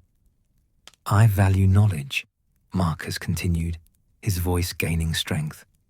"I love learning, but I don't value it the way Ravenclaw is supposed to. I don't seek wisdom for its own sake. I seek it because I'm terrified of being ordinary, of not living up to my family's expectations, of not proving that I deserve to be here." He looked around at his housemates. "I would have been happier in Hufflepuff, in a house that values hard work and loyalty over cleverness. But my family has been Ravenclaw for 7 generations. My father was head boy. My grandmother was on the Wizengamot. They expect brilliance, not kindness." The icicles didn't just sing this time. They roared, a sound like wind through canyon walls, like ice sheets cracking in spring, like every honest question ever asked resonating together.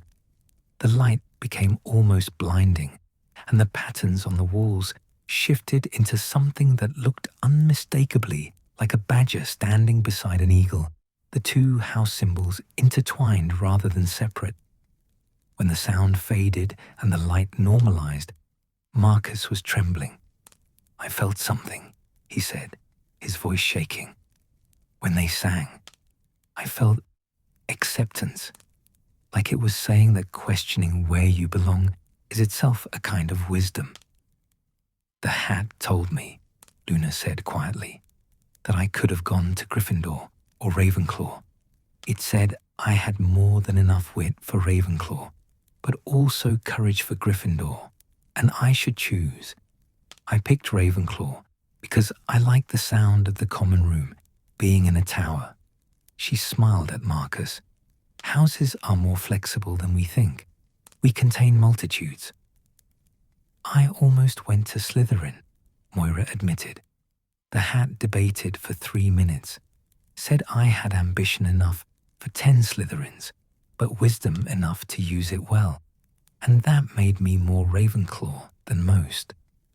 Other students began sharing their own sorting stories, the doubts they'd had, the alternative houses suggested, the ways they'd never quite fit the Ravenclaw stereotype.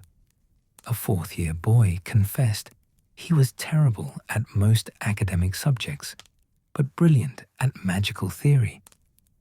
A second-year girl admitted she was only in Ravenclaw because she asked the hat specifically not to put her in Gryffindor where her 3 older siblings were, and the hat had honored her request. "We're all misfits," Anya said wonderingly. "Every single one of us has something that doesn't quite fit." "Maybe that's the point," Luna suggested. "Maybe Ravenclaw isn't about fitting a mold.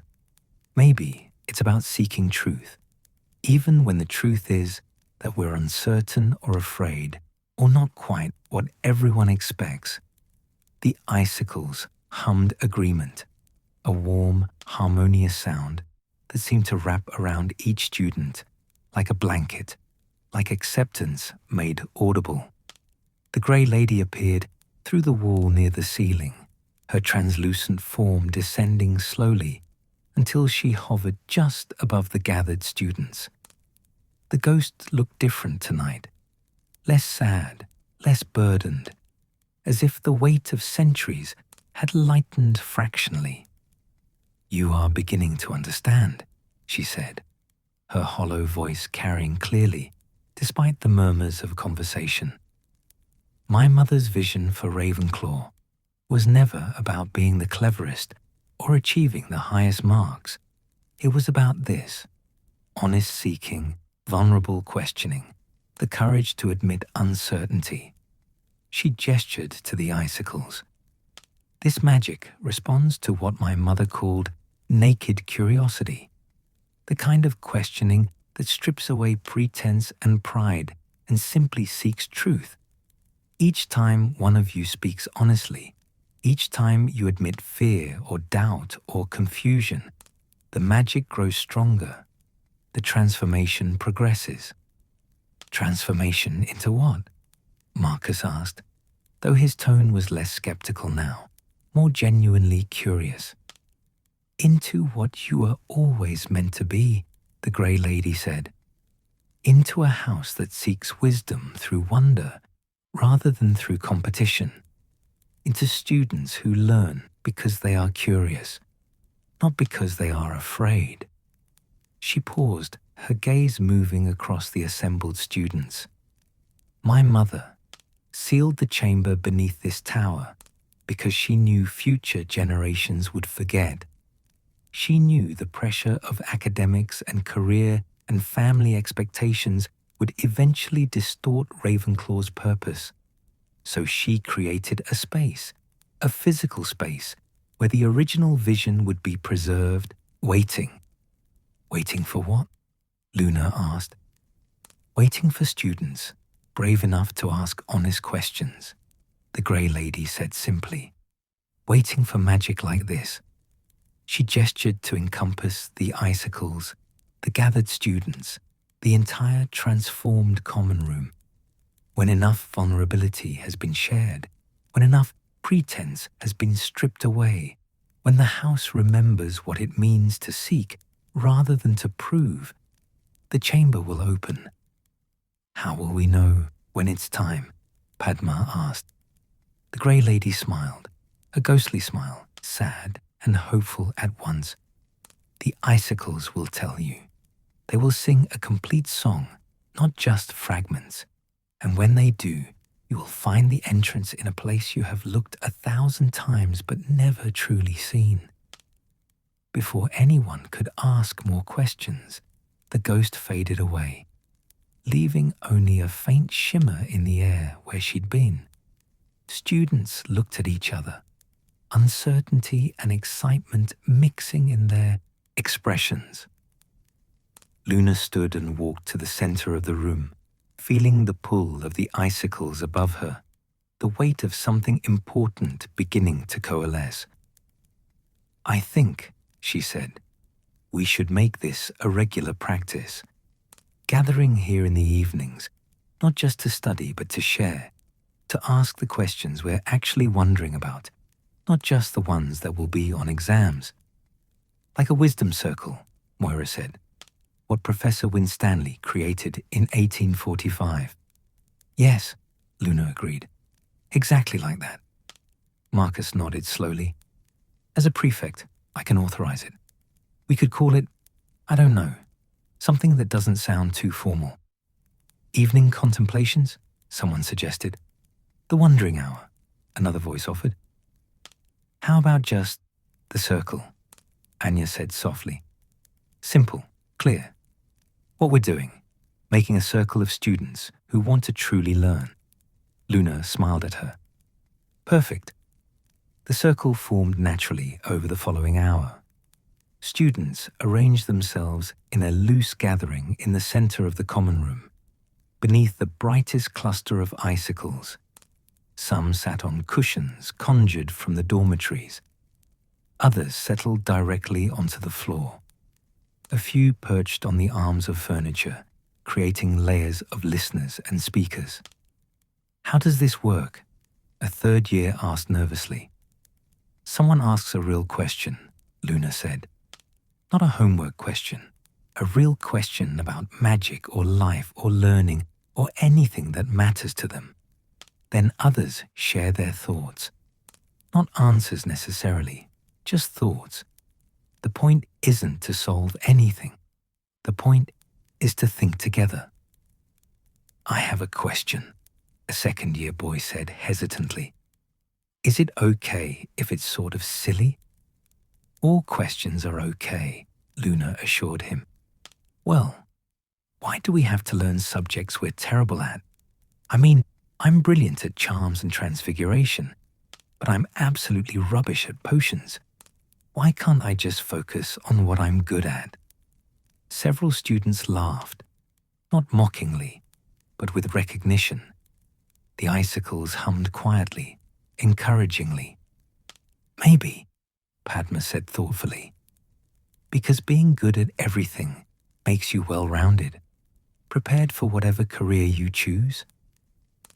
Or maybe, Marcus countered, because struggling with something you're not naturally good at teaches you humility, teaches you what it's like for other people who aren't naturally brilliant at the things you find easy. I think, Luna said, that sometimes we learn more from our failures than our successes. Potions might never be your strength, but learning to persist despite being terrible at something, that's its own kind of wisdom. The conversation flowed from there, students building on each other's thoughts, disagreeing respectfully, offering perspectives from their own experiences. The icicles sang softly throughout, their light pulsing in rhythm with the discussion, their presence both witness and encouragement. They talked about fear of failure, about family expectations, about the difference between intelligence and wisdom, about whether marks really mattered or if they'd all look back in 20 years and laugh at how seriously they'd taken OWLs and NEWTs. As the evening deepened toward night, as younger students began drifting off to bed and older students settled more comfortably into their positions, Luna felt something shift in the common room. Not dramatically, not with thunder or light shows, but quietly, fundamentally. The space itself seemed different, softer, more welcoming, as if the tower had exhaled a breath it had been holding for decades. The icicles were glowing more brightly than ever, their light now almost golden at the edges. Blue silver shot through with amber warmth, and their song had evolved into something more structured, more melodic. Not complete yet, but closer, moving toward wholeness. "I feel like I can breathe here," Anya whispered beside Luna. "Like I don't have to pretend to be smarter than I am or hide the things I don't understand." "That's the transformation," Luna whispered back. "We're remembering how to be honest, how to be curious without fear." Marcus was the last to leave for bed, gathering his books with unusual slowness, as if reluctant to end the evening. He paused near Luna on his way to the boys' dormitory stairs. "Lovegood," he said quietly, "I owe you an apology. When you first created the icicles, I thought they were frivolous, a distraction. I was wrong. You were protecting what you thought Ravenclaw should be," Luna said. "That's not wrong, just incomplete." He nodded, something like relief crossing his face. "The circle was good, important. We should do it every evening." "I think we will," Luna said. "I think we have to. The transformation isn't finished yet." After he left, Luna remained in the common room alone, looking up at her creation. The icicles swayed gently, their song a lullaby now, soft and soothing. She thought about Rowena Ravenclaw, creating her sealed chamber 1,000 years ago, trusting that someday students would find their way back to genuine seeking, to vulnerable questioning, to the kind of wisdom that began with admitting you didn't have all the answers. Outside, the Phoenix constellation burned in the winter sky. Inside, ice sang its slow song of transformation, and beneath them both, hidden in the tower's foundations, a door waited, patient and certain, for the moment when it would finally open. The circle became a nightly ritual, as essential to Ravenclaw House as dinner in the Great Hall or the bronze knocker's riddles. Each evening after classes, students would gather beneath the icicles, not to study, though studying still happened, but to wonder together, to question openly, to shed the pretense of having everything figured out. Word spread beyond Ravenclaw Tower, as word always did at Hogwarts. Students from other houses began asking about the icicles, about the changes in Ravenclaw common room atmosphere, about why Ravenclaws seemed suddenly more collaborative, more at ease, more willing to admit when they didn't understand something. Luna noticed the shift during Transfiguration, when a Hufflepuff girl asked her for help with a particularly difficult vanishing spell, and Luna, instead of offering a quick explanation and returning to her own work, had sat with her for 20 minutes, walking through the theory, asking questions to understand where the confusion arose, patiently helping her grasp the underlying principles. "You're different," the Hufflepuff had said finally, successfully vanishing her goblet.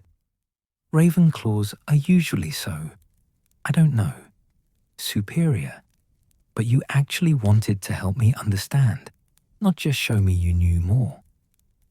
Luna had thought about that comment for the rest of the day. Superior. Was that how other houses saw Ravenclaw? Perhaps it was. Perhaps they'd earned that reputation through decades of valuing being right over being kind, being clever over being curious. The transformation ran deeper than she'd realized. It was during the circle on the evening of December 18th, exactly 2 weeks after Luna had first created the icicles, that Anya made an unexpected suggestion.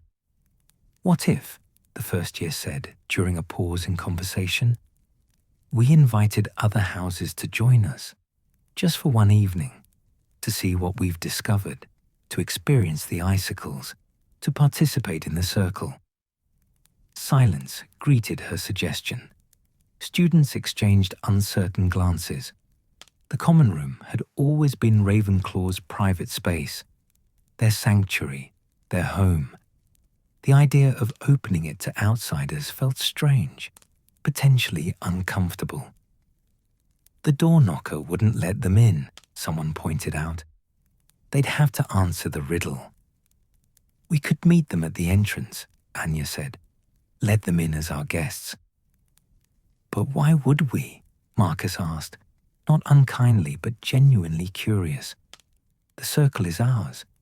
What we're building here is for Ravenclaw House." Luna looked up at the icicles, considering. They were glowing with their usual gentle radiance, humming their incomplete melody. But something about Anya's suggestion resonated, felt right in a way Luna couldn't quite articulate. "Maybe," Luna said slowly, "the transformation isn't just for Ravenclaw. Maybe Rowena created something that was meant to be shared eventually." "The Grey Lady said the chamber would open when we remembered what Ravenclaw was meant to be," Padma added thoughtfully. "But Hogwarts isn't just Ravenclaw. It's 4 houses working together, or it's supposed to be. What if part of remembering is remembering that wisdom isn't exclusive, that seeking truth is something all 4 houses should value?"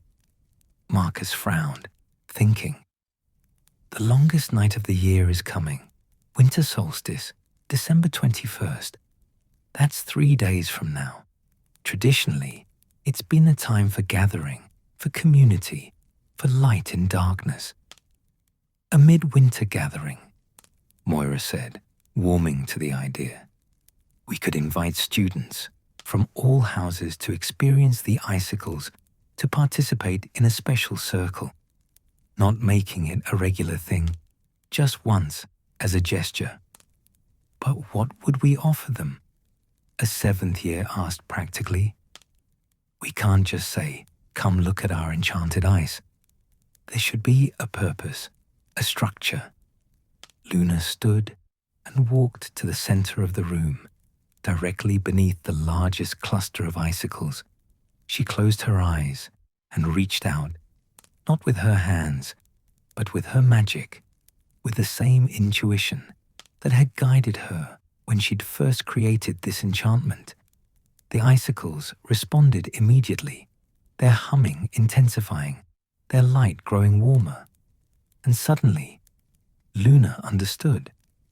"Each house brings something," she said, opening her eyes. "Something that represents their values, their strengths. Hufflepuff brings food, sustenance, hospitality, the gift of caring for others. Gryffindor brings courage stories, tales of bravery, of standing up for what's right, of daring greatly. Slytherin brings ambition, their dreams, their plans, their vision for the future they want to create. And Ravenclaw brings wisdom," Anya finished, understanding. "We bring the circle, the space for questioning, the icicles that respond to honesty. It's like the founding of Hogwarts," Padma said excitedly. 4 founders, 4 perspectives, all necessary, all valuable. We'd be recreating that in miniature, reminding everyone that the houses are meant to complement each other, not compete. The idea took root quickly after that. Students began planning with the kind of focused energy usually reserved for exams or Quidditch matches. Lists were made, volunteers assigned tasks, strategies debated for how to extend invitations without seeming condescending or exclusive.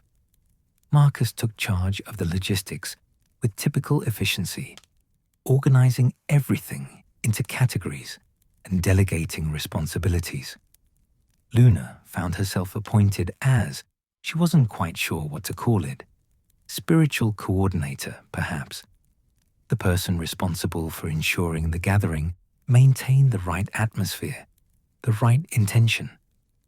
Over the next 2 days, invitations spread throughout the castle.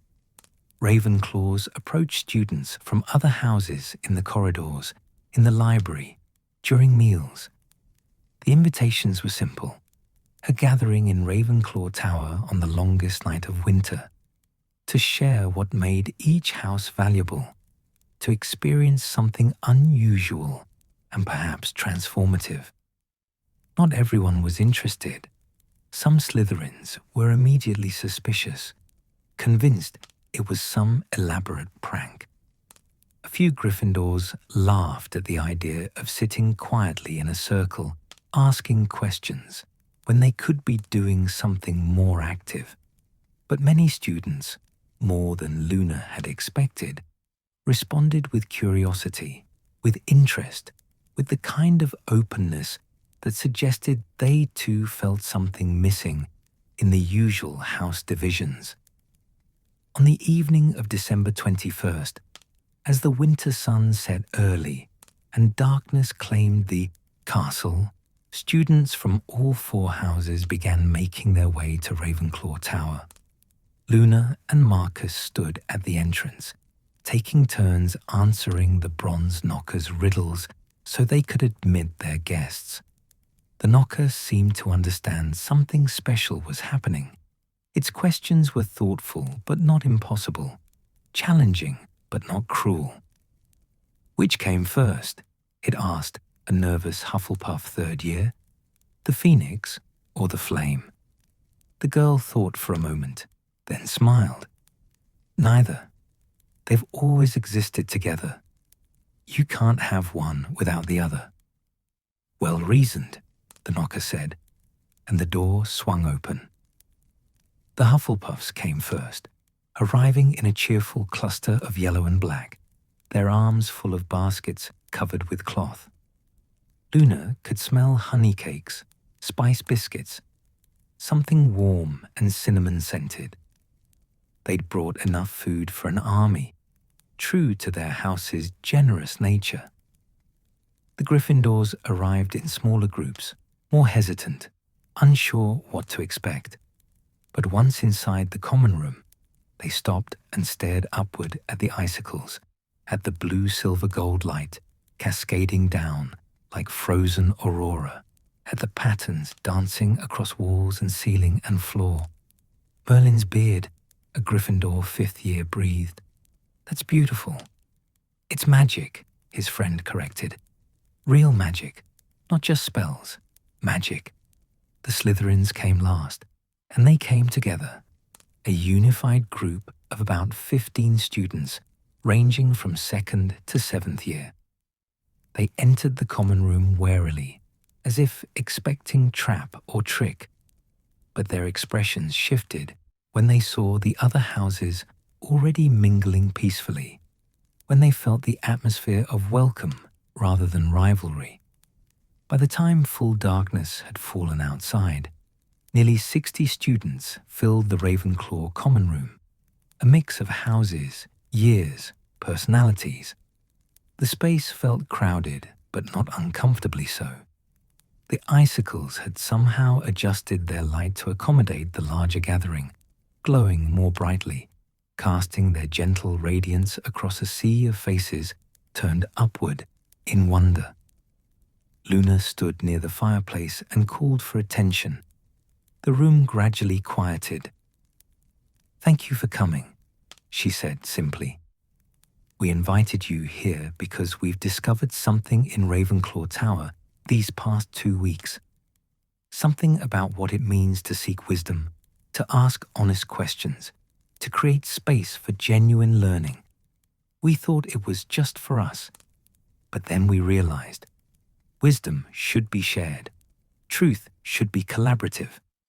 Houses are strongest when they work together. She gestured to the icicles. These respond to honesty, to vulnerability, to real curiosity. They sing when someone asks a true question or admits genuine uncertainty. Tonight, we want to share that with you, to create a circle that includes all 4 houses, all 4 perspectives. Marcus stepped forward, his prefect authority lending weight to the moment. We'll begin with gifts from each house. Hufflepuff has brought food, which they'll share. Gryffindor will share stories of courage. Slytherin will share ambitions and dreams.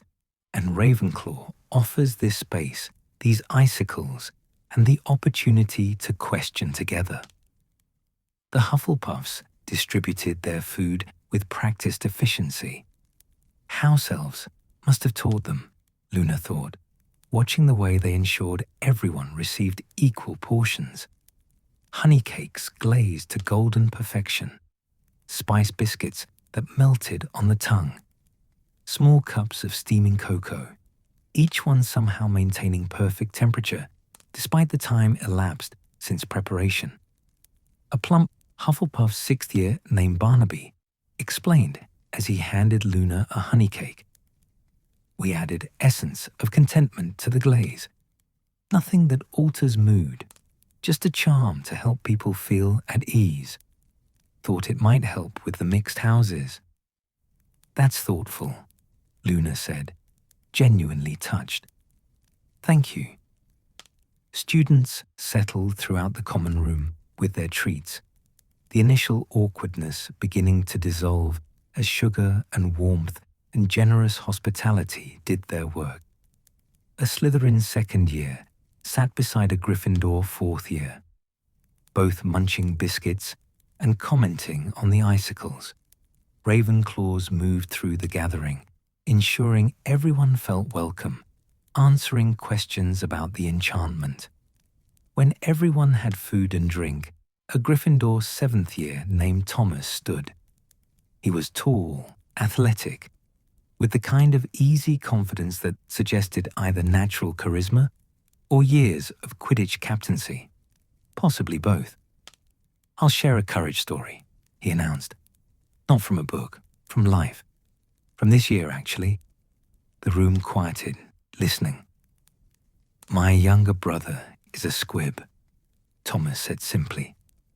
Born to 2 magical parents, but he has no magic himself. My parents were devastated, not because they love him less, but because they were terrified of what it would mean for his future in our world. They considered sending him to live with Muggle relatives, thought it would be easier for him than staying in a magical household where he'd always feel lesser. He paused, his voice thickening slightly. But my brother refused. He said our world needed to change, needed to make space for magical people who couldn't cast spells. He said he'd rather fight to belong than run away to where things were easier. He was 11 years old when he said this. 11. And he meant it. Thomas looked around at the gathered students. That's courage to me. Not slaying dragons or facing dark wizards, though those matter too. But the courage to insist on your right to exist in a space that doesn't want to make room for you. The courage to believe you can change an entire world's prejudices through simple persistence. The icicles sang, loud and clear, a note of pure crystalline approval. The light blazed brighter, and the patterns on the walls shifted into shapes that looked like hands reaching across distances, bridges forming over chasms, walls crumbling into doorways. Students murmured in awe. Several Gryffindors were wiping their eyes. A Hufflepuff started clapping, and the applause spread, genuine, moved, grateful for the story shared. My turn. a Slytherin fifth-year girl said, standing. She was small, sharp-featured, with a kind of intense gaze that suggested formidable intelligence. "I'm Astrid. I want to share an ambition." Some students shifted uncomfortably. Ambition had complicated associations, especially in the current climate, with rumors of Death Eaters and dark magic circulating constantly. But Astrid continued steadily. "I want to reform the Ministry's Department of Magical Accidents and Catastrophes. It's underfunded, understaffed, and mostly serves pure blood communities because they know how to navigate bureaucracy. Muggle-born wizards who have accidental magic explosions in Muggle areas often get fined or censured instead of helped. It's unjust. It perpetuates the idea that Muggle-borns are less capable of controlling magic, when really, they just don't have the same support systems." She looked around defiantly, as if expecting disagreement. "I'm going to work there after graduation. I'm going to document every case of unequal treatment.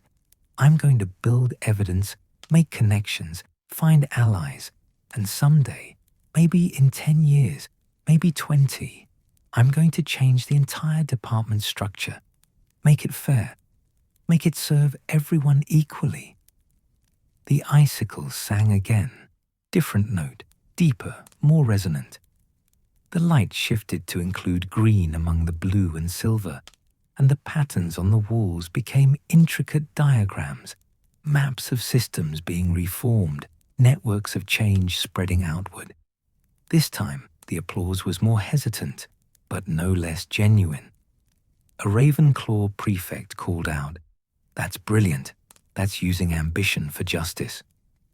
"That's what Slytherin should be," Astrid said firmly. "Cunning used for good ends. Ambition directed toward fixing what's broken. We're not all dark wizards and blood purists, no matter what everyone assumes." More students from different houses began sharing. Courage stories, ambitious plans. Hufflepuff students describing projects to help house elves or protect magical creatures. Ravenclaws offering philosophical questions that sparked debate. The common room transformed into something Luna had never quite seen before. A genuine mixing of houses, perspectives, values.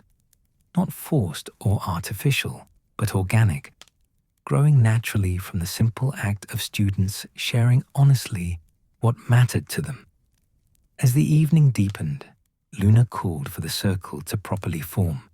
Students arranged themselves in a large ring in the center of the common room, sitting on cushions or floor, creating a space beneath the brightest concentration of icicles.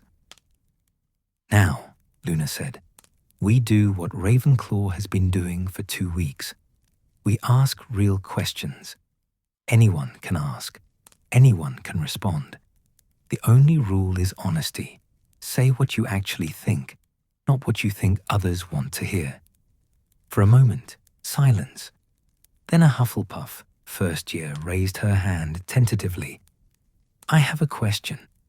Why do we divide into houses at all?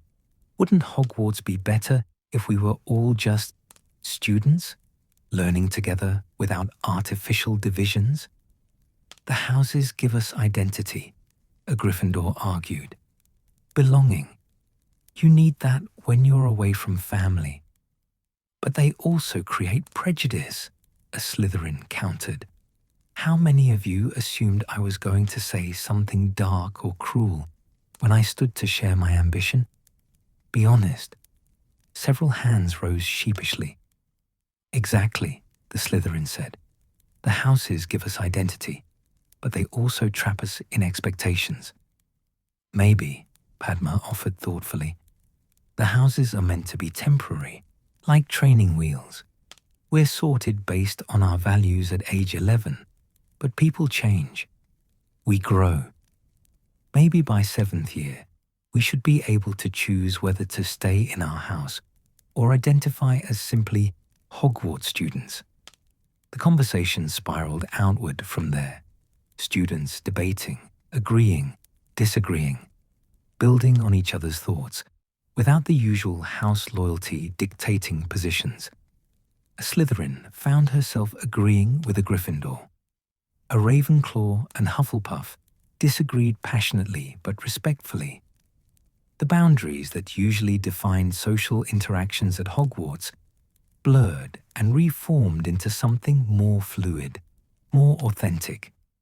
The icicles sang constantly now, their melody growing more complex, more complete. The light had become almost overwhelming in its beauty. Blue, silver, gold, green, red, yellow.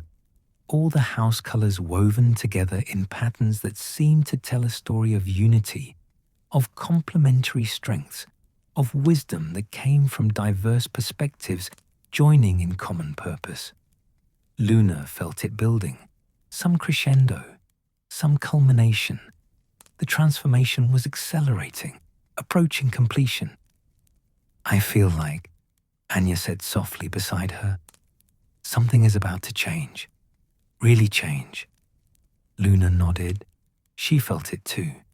The air itself seemed charged, expectant, as if the castle was holding its breath. The grey lady appeared through the ceiling, descending slowly, her translucent form visible to all the gathered students. Gasps rippled through the circle. Ghosts didn't usually attend student gatherings, and Helena Ravenclaw was notoriously private. "You have done well," the ghost said, her voice carrying to every corner of the common room. "All of you. This is what my mother envisioned. Students from all houses gathering in pursuit of wisdom, sharing their strengths, learning from their differences." She looked directly at Luna. "The transformation is complete. The chamber will open now when you are all together, when you have remembered what the founders knew, that Hogwarts is strongest when houses work together rather than compete." "Where?" Marcus asked. "Where is the entrance?" The grey lady smiled her sad, eternal smile. "Where you have looked 1,000 times, but never truly seen." The icicles began to sing their complete song, a melody that started soft and built to something transcendent, something that resonated not just in the common room, but throughout the entire tower, perhaps throughout the castle itself. The light blazed so bright, students had to shield their eyes. And then, in the wall beside the fireplace, a section of stone that had always been simply stone, unremarkable and unchanged for 1,000 years, lines of light began to trace themselves. A doorway, not opening yet, but revealing itself, announcing its presence, waiting. The song ended, the light normalized, and in the sudden silence, 60 students stared at the illuminated outline of a door they'd never known existed. "Well," Marcus said into the quiet, his voice shaking slightly, "I suppose we should see what's inside." The chamber beneath Ravenclaw Tower was about to reveal its secrets, and Luna suspected nothing would quite be the same afterward. The transformation was complete. The real discovery was about to begin. For a long moment, no one moved. 60 students sat in their circle, staring at the illuminated outline of a door that hadn't existed or hadn't been visible moments before. The icicles continued their gentle humming, softer now, as if they too were waiting to see what would happen next. Luna stood slowly, feeling the pull of the doorway the way she'd felt the pull of the constellation that first morning. This was why she'd been called to create the icicles. This was the purpose that had been building for 2 weeks. Not just the transformation of Ravenclaw House, but the opening of something that had been sealed for 1,000 years. We should all go together, she said quietly. All 4 houses. That's what opened it. All of us gathering, sharing, working together. We should enter the same way. Marcus nodded, rising to his feet, with the careful dignity of someone trying not to show how nervous he was. Agreed. But we go carefully. We don't know what's down there, and even magic created by Rowena Ravenclaw could be dangerous after so long. It won't be dangerous, the Grey Lady said, still hovering near the ceiling. My mother designed it as a teaching space, a sanctuary, but Thornfield is right to urge caution. What you find there may challenge you in ways physical danger never could. The ghost drifted toward the illuminated doorway. I cannot enter. The chamber is for the living, for students still capable of growth and change. But I can tell you this. What my mother preserved there is the heart of what Ravenclaw was meant to be. The truth of learning, of wisdom, of what it means to truly seek knowledge rather than simply accumulate it. She looked at Luna with something that might have been pride. You have done what I could not, Miss Lovegood. You have brought students back to genuine seeking, to vulnerable questioning. Now see what that has earned you. The Grey Lady faded away, leaving the students alone with their illuminated doorway and their collective uncertainty. Right then, Thomas from Gryffindor said, standing and brushing crumbs from his robes. Let's do this. Gryffindor courage, Ravenclaw wisdom, Hufflepuff loyalty, and Slytherin cunning, all together. How bad could it be? Several students laughed nervously, and the tension broke slightly. They began to stand, organizing themselves without really discussing it, older students taking positions near the front, younger ones staying closer to the middle of the group, everyone instinctively forming a protective formation that mixed houses together rather than keeping them separate. Luna approached the doorway first, Marcus at her side, Anya just behind them. She reached out to touch the illuminated outline, and the moment her fingers made contact, the stone began to shift, not crumbling or breaking, but dissolving, flowing like water, like smoke, like something that had never been quite solid to begin with. A staircase was revealed, descending into darkness. But as Luna stepped onto the first stair, lights began to bloom, not torches or lanterns, but something more organic. Crystalline formations growing from the walls, glowing with the same blue-silver-gold light as the icicles above, casting gentle illumination that revealed steps carved from dark stone, worn smooth by time and magic. It's beautiful, Anya whispered. Luna descended, the other students following in a long line. The staircase spiraled downward, deeper than she'd expected, past the level where the base of the tower should have been, past what must have been, the foundations, down into spaces that couldn't physically exist unless magic had expanded them, made room where no room should be. The temperature dropped as they descended, but not uncomfortably. It was the cold of deep caves, of places untouched by sun or season, held in permanent stillness.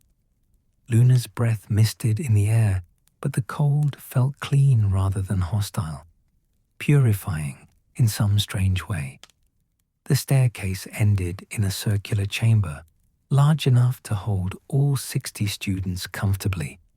The walls were lined with the same glowing crystals that had illuminated their descent, and the floor was inlaid with what appeared to be constellations, star patterns in silver and gold, mapping the sky as it had been 1,000 years ago when Rowena Ravenclaw had created this place.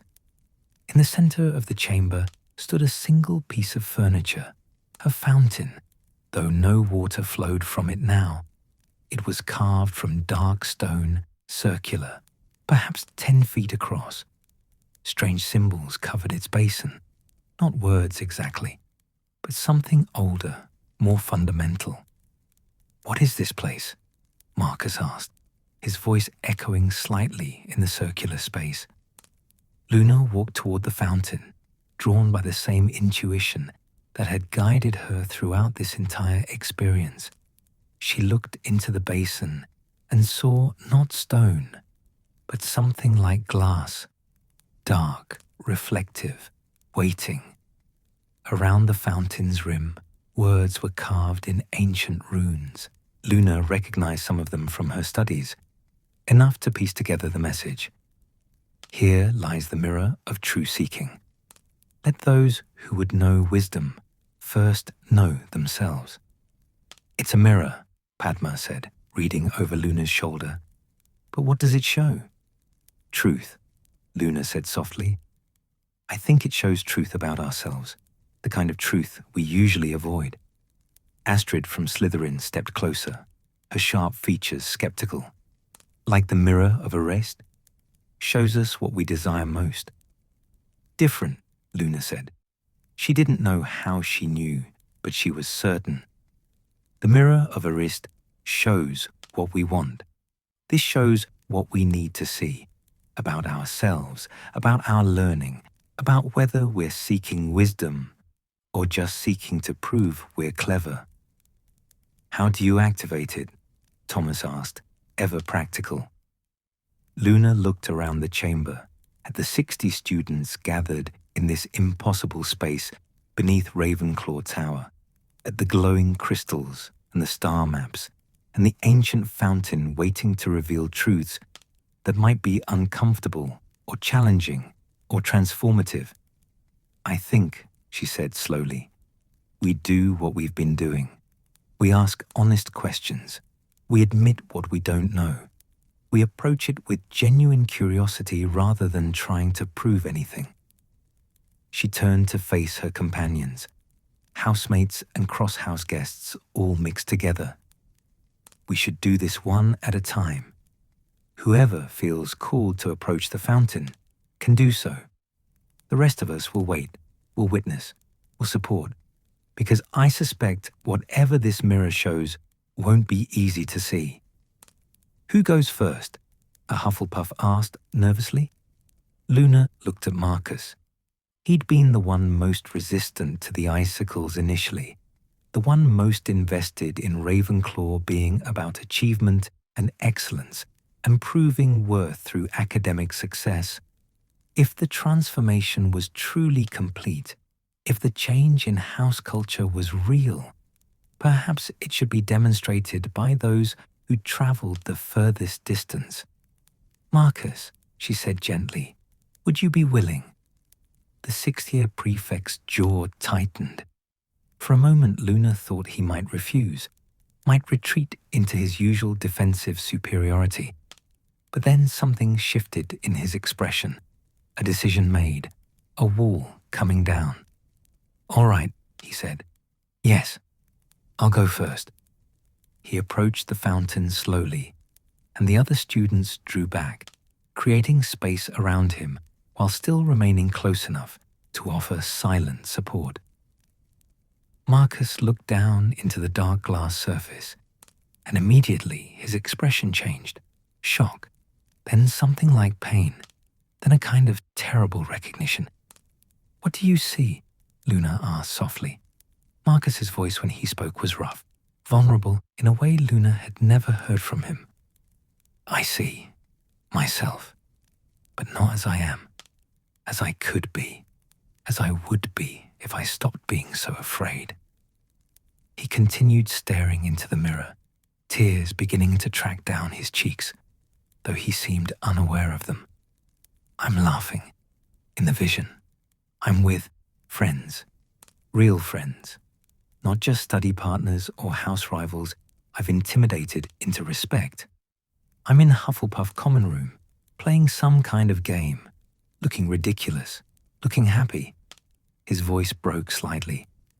I look so happy, and I realize I've never let myself be that happy because I was too busy proving I belonged in Ravenclaw, proving I deserved my family's pride, proving I was worth something. The fountain began to glow from within, not the blue silver gold of the icicles, but something warmer, amber-colored, gentle as candlelight. The symbols around the basin illuminated one by one, and suddenly water began to flow, clear, crystalline water that caught the light and transformed it, that sang as it moved the way the icicles sang above. Marcus stepped back from the fountain, wiping his eyes roughly, embarrassed by his emotion, but not trying to hide it entirely.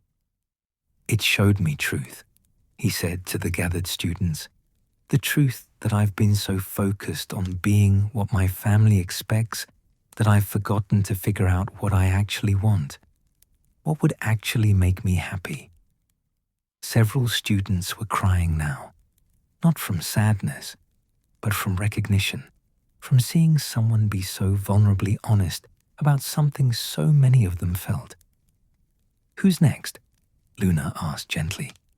Anya stepped forward, small but determined. "I'll go." The first year approached the fountain with less hesitation than Marcus had shown, perhaps because she had less to lose, less armor built up over years of protecting herself from judgment or disappointment. She looked into the now flowing water, and her expression became one of wonder. "I see myself older," she said, her voice full of awe. "I'm teaching in a classroom, but it's not at Hogwarts, it's somewhere else, somewhere new. A school for students who don't fit the traditional houses, who need different kinds of learning." She looked up at her housemates, excitement sparking in her eyes. "I'm going to create something that helps students like me, students who are clever, but not in the ways that usually get rewarded." The water brightened, becoming almost luminescent. More symbols around the basin began to glow, and the sound of the fountain's flow became melodic, harmonizing with itself. One by one, students approached the fountain. Each saw something different, truths about themselves, about their learning, about what they were avoiding or chasing or needed to understand. Thomas from Gryffindor saw himself becoming not an aura as his family expected, but a healer, using his courage not to fight dark wizards, but to help people recover from trauma and fear. Astrid from Slytherin saw herself not just reforming the ministry department she'd mentioned earlier, but running for Minister of Magic eventually, using her ambition to reshape the entire structure of magical government. Padma saw herself admitting to her parents that she wanted to take a year off after graduation to travel, to see other magical cultures, to learn in ways that had nothing to do with OWLs or NEWTs or career preparation. A shy Hufflepuff second year saw herself standing up to bullies, using her loyalty not just to support her friends, but to defend students from any house who were being mistreated. Each vision brought the fountain more fully to life. The water flowed faster, the glow intensified, and the symbols around the basin blazed with light until the entire chamber was bright as midday despite being buried beneath the tower's foundations. Luna waited until nearly everyone else had approached the fountain before stepping forward herself. She wasn't sure what she expected to see. Perhaps herself discovering some new creature, or creating some new spell, or making some great magical discovery.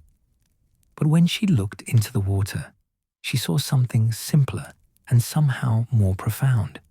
She saw herself here, in this chamber, with these students, creating space for genuine learning, for vulnerable questioning, for the kind of wisdom that came not from knowing all the answers, but from being willing to admit uncertainty. "I see," she said softly, "that I'm already doing what I'm meant to do, that the icicles, the circle, this moment, it's all exactly right. I'm not supposed to become something different. I'm supposed to help others become more themselves."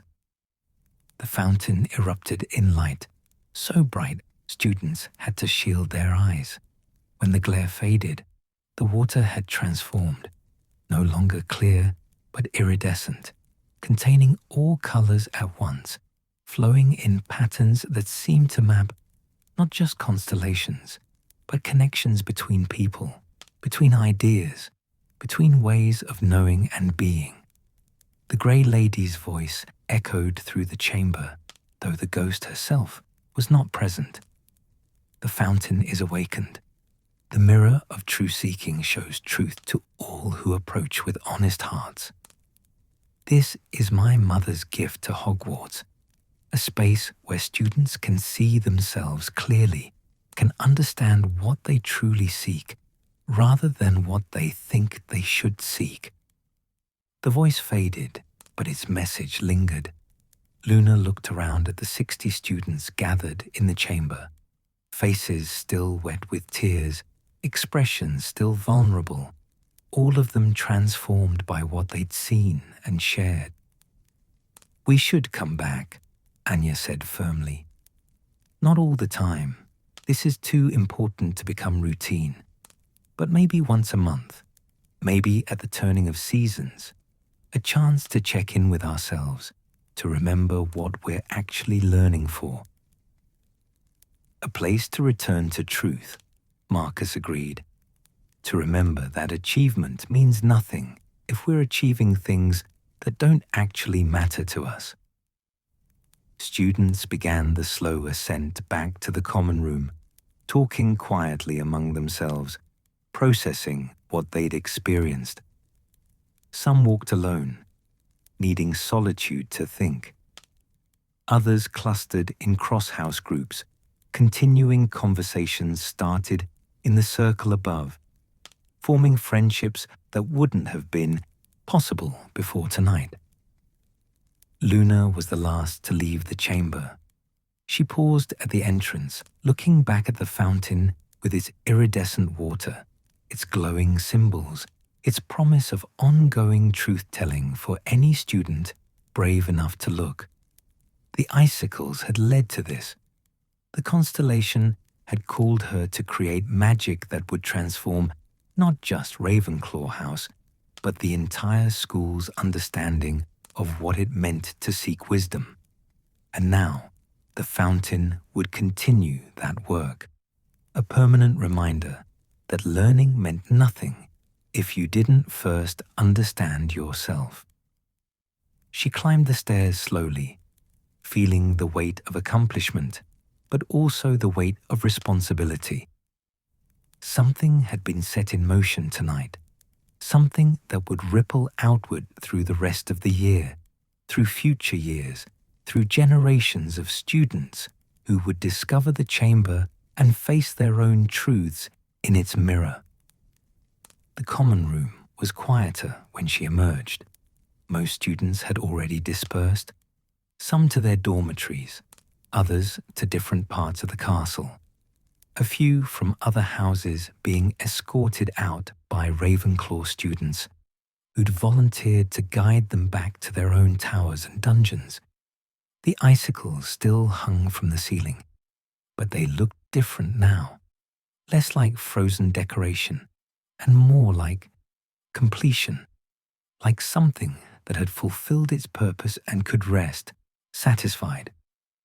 Marcus stood near the windows, looking out at the winter darkness. Luna joined him, and for a moment they stood in companionable silence. "Thank you," he said finally, "for creating the icicles, for starting all of this, for helping me see that I've been living for someone else's idea of success rather than my own. You did the real work, Luna said. "The icicles just created space. You chose to use that space honestly." Still, he glanced at her, something like friendship in his expression. "You have a gift for seeing what others miss, for understanding that magic isn't just about spells and achievements. It's about becoming who you're meant to be." Luna smiled. "I think that's what Rowena Ravenclaw knew. That's why she created the chamber, preserved it for students who would eventually remember what true seeking meant." They stood together, watching as snow began to fall outside, gentle, persistent, each flake unique and beautiful and temporary, like magic, like transformation, like the precious, fleeting moments when people chose vulnerability over pretense, truth over performance. The longest night of winter was ending. Dawn would come soon. And when it did, 60 students would wake changed, not dramatically, not obviously, but fundamentally.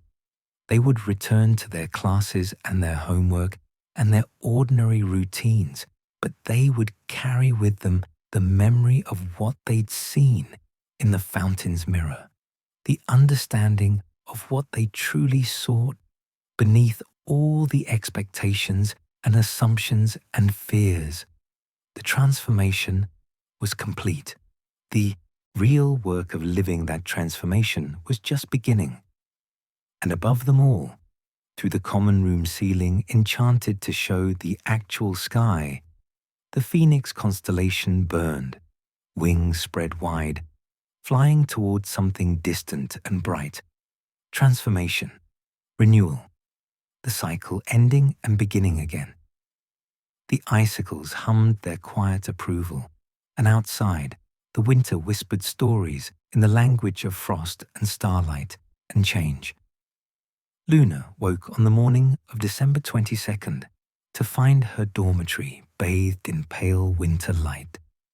For a moment, she lay still beneath her blankets, wondering if the previous night had been real or some elaborate dream conjured by too much studying and not enough sleep. But then she noticed it. On her windowsill, catching the early morning sun, sat a single perfect ice crystal. Not frost that had formed naturally on the glass, but one of her icicles, small and delicate, removed from the common room ceiling and placed here deliberately. A gift, a reminder. Luna rose and crossed to the window, picking up the crystal carefully. It was no longer cold. The enchantment had shifted, adapted, transformed into something that generated gentle warmth instead of chill. She held it in her palm and felt it pulse softly, like a tiny heartbeat made of light and magic. Below, in the common room, she could see students already stirring, despite the early hour. Some sat quietly with tea, others talked in small groups. The atmosphere had shifted fundamentally, less frantic, less competitive, more contemplative, as if everyone was still processing what they'd experienced in the chamber, still learning to live with the truths they'd seen in the fountain's mirror. The icicles still hung from the ceiling, but they looked different in the morning light. Their glow had softened, their song had quieted to barely a whisper. They'd done their work. They'd called students to transformation, had responded to honesty and vulnerability, had guided everyone toward the sealed chamber and the fountain it protected. Now they could rest. Luna dressed quickly and descended to the common room, the small crystal still warm in her pocket. Anya was already there, curled up in their usual chairs near the windows, a cup of cocoa steaming on the table beside her. "Morning," the first year said softly, looking up as Luna approached. "Did you sleep?" "Some," Luna admitted. "Did you?" "Not really. I kept thinking about what I saw in the fountain, about creating a new kind of school someday." Anya's expression was part wonder, part terror. What if I can't do it?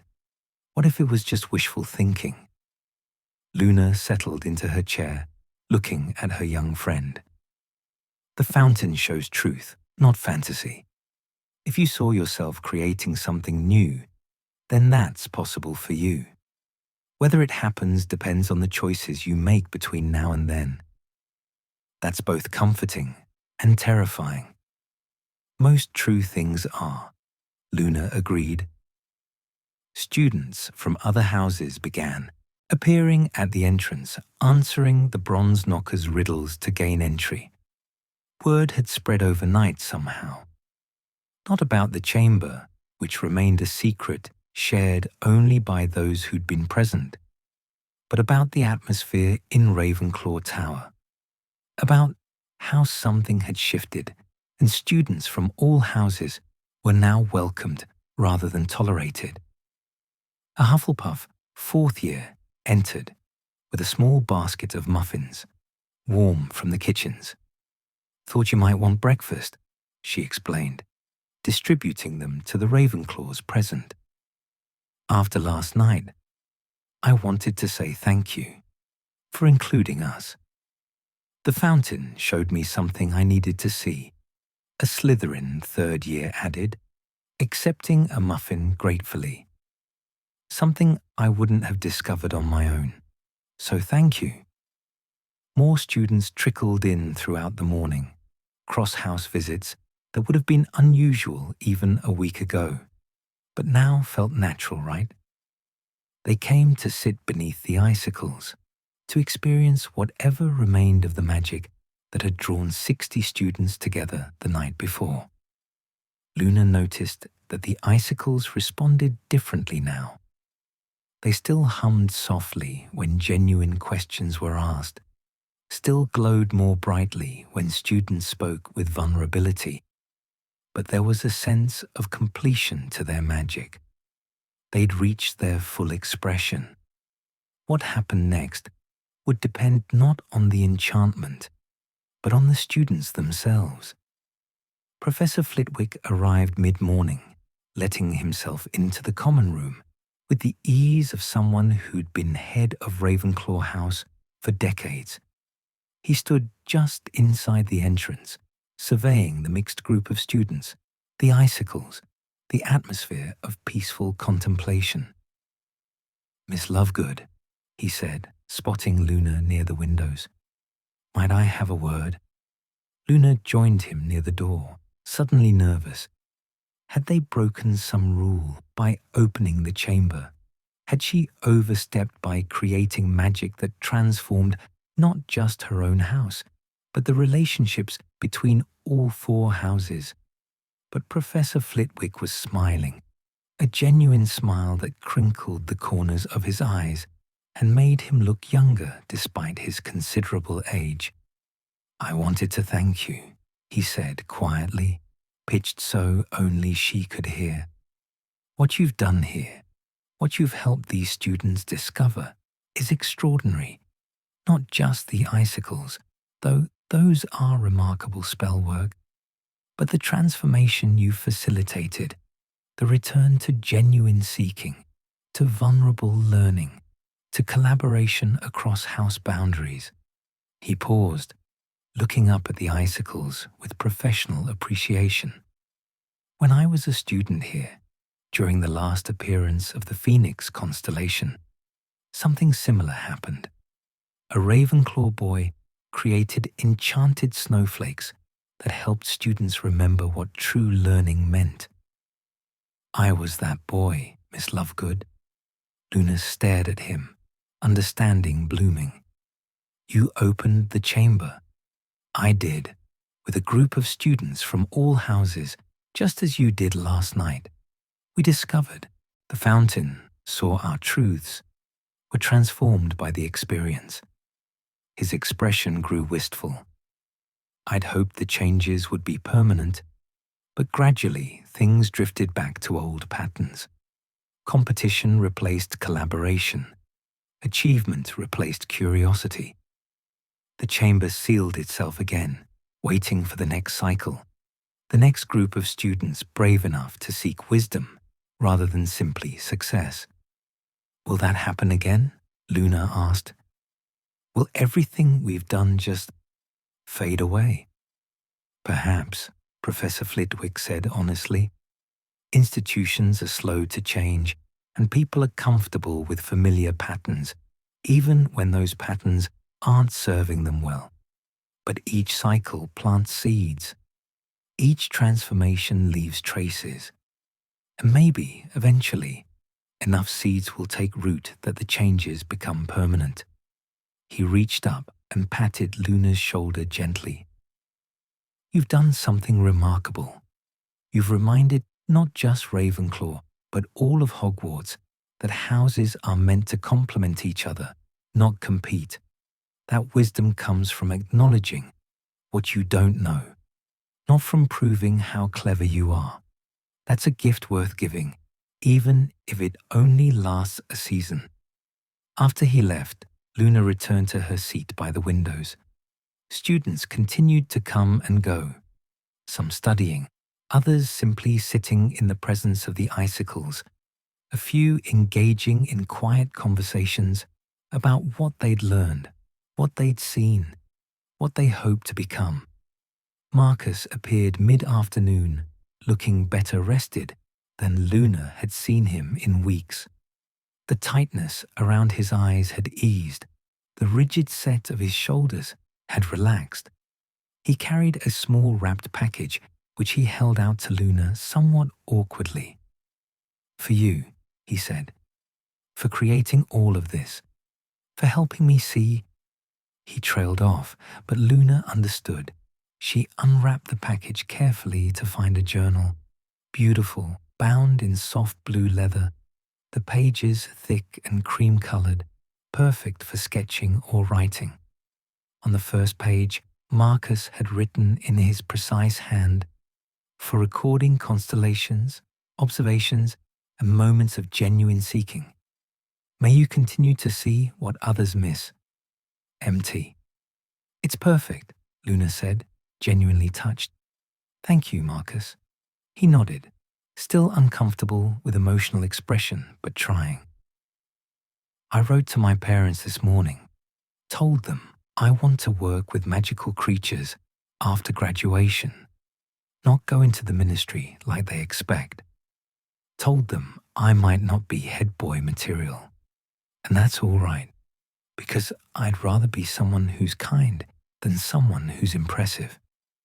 How did they respond? Haven't heard back yet. But I said it. That's what matters. He glanced up at the icicles. The fountain showed me I've been living my entire life for their approval. Time to start living for my own. As the day progressed toward evening, Luna began to notice something. The icicles were melting. Not dramatically, not dripping or shattering, but slowly, naturally, returning to the magic from which they'd been formed. Their light was dimming, their song growing fainter, their physical presence becoming more translucent. They'd fulfilled their purpose. The transformation was complete. Now they could release their form and return to possibility, to potential, to whatever shape magic took when it wasn't being actively expressed. Anya noticed too. They're leaving, she said, her voice thick with unexpected emotion. The icicles are going away. Their work is done, Luna said softly. They called us to transformation, opened the chamber, showed us what we needed to see. Now we have to do the rest ourselves. By the time dinner ended and students returned to their common room, only a handful of icicles remained, the largest ones, the ones that had hung directly above where the circle gathered each evening.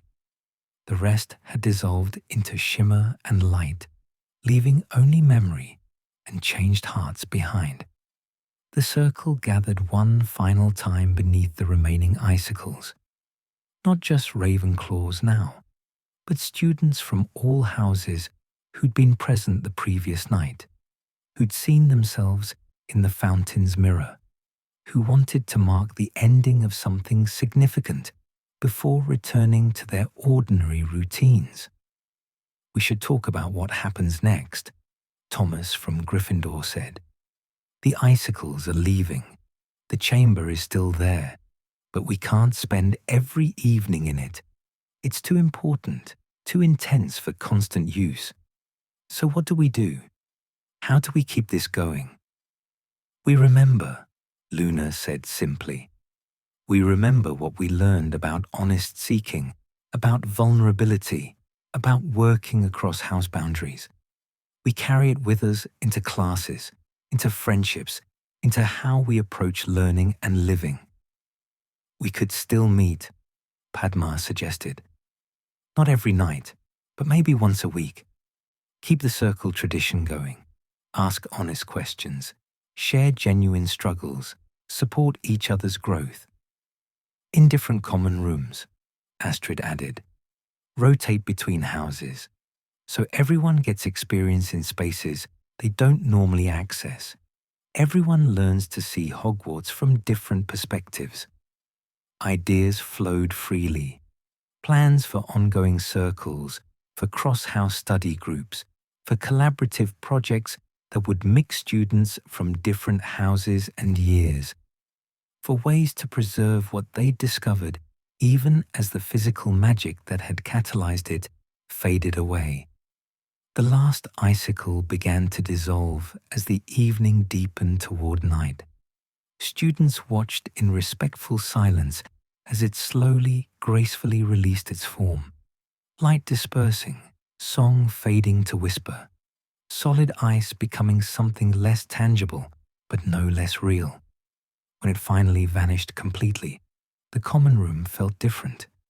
Emptier in some ways, but also fuller, as if the space the icicles had occupied was now filled with possibility instead of enchantment, with human connection instead of magical light.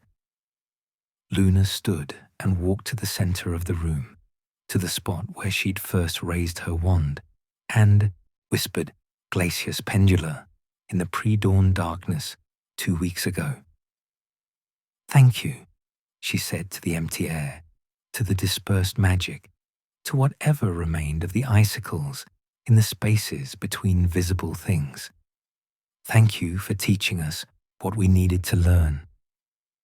A warm breeze moved through the common room. Impossible, given the sealed windows and winter cold outside, but present nonetheless. It carried the scent of frost and starlight, of transformation and completion, of cycles ending and beginning. Then it was gone, and the common room was simply a common room again. Beautiful in its own right, with its star-mapped ceiling and its bronze and blue furnishings, but no longer magically transformed, no longer glowing with enchanted light. Students began dispersing to their dormitories or back to their own house common rooms. Farewells were warmer than they'd been 2 weeks ago. Hugs exchanged between students who'd rarely spoken before.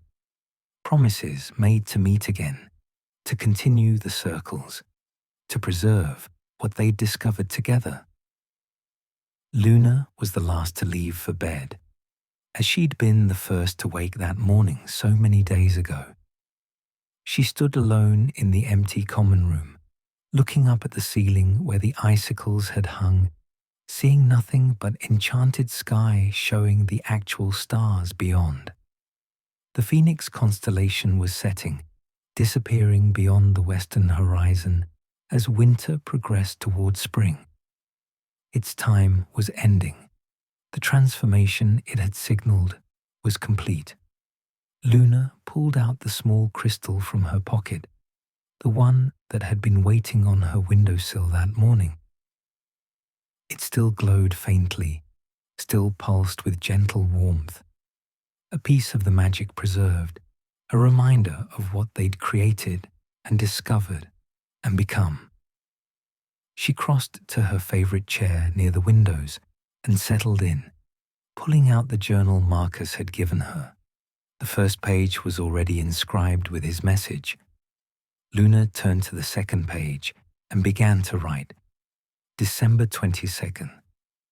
The icicles have returned to magic, but what they taught remains.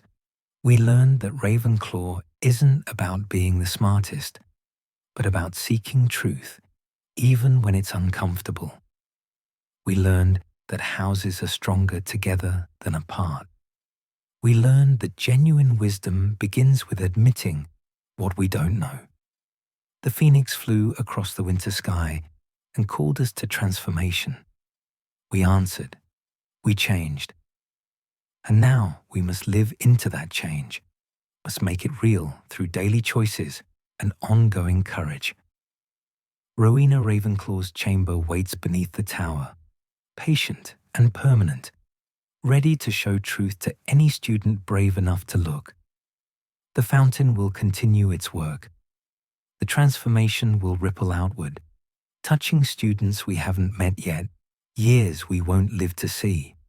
The icicles were temporary, but their impact is permanent. That's the nature of true magic. It doesn't force or compel. It simply creates space for people to become more themselves. Luna paused, looking out the window at the falling snow. Each flake was unique, she knew. Each one told its own small story in the language of ice and crystal and winter geometry. Just as each student told their own story, lived their own journey toward wisdom and growth and understanding. The constellation was setting, but the stories would continue. The icicles had melted, but the transformation would persist. Cycles ended and began again, as they always had, as they always would. She returned to her journal, adding one final line. In every flake of snow, there is a story. In every moment of transformation, there is choice. We chose wisdom over cleverness, vulnerability over pretense, truth over comfort, and that makes all the difference.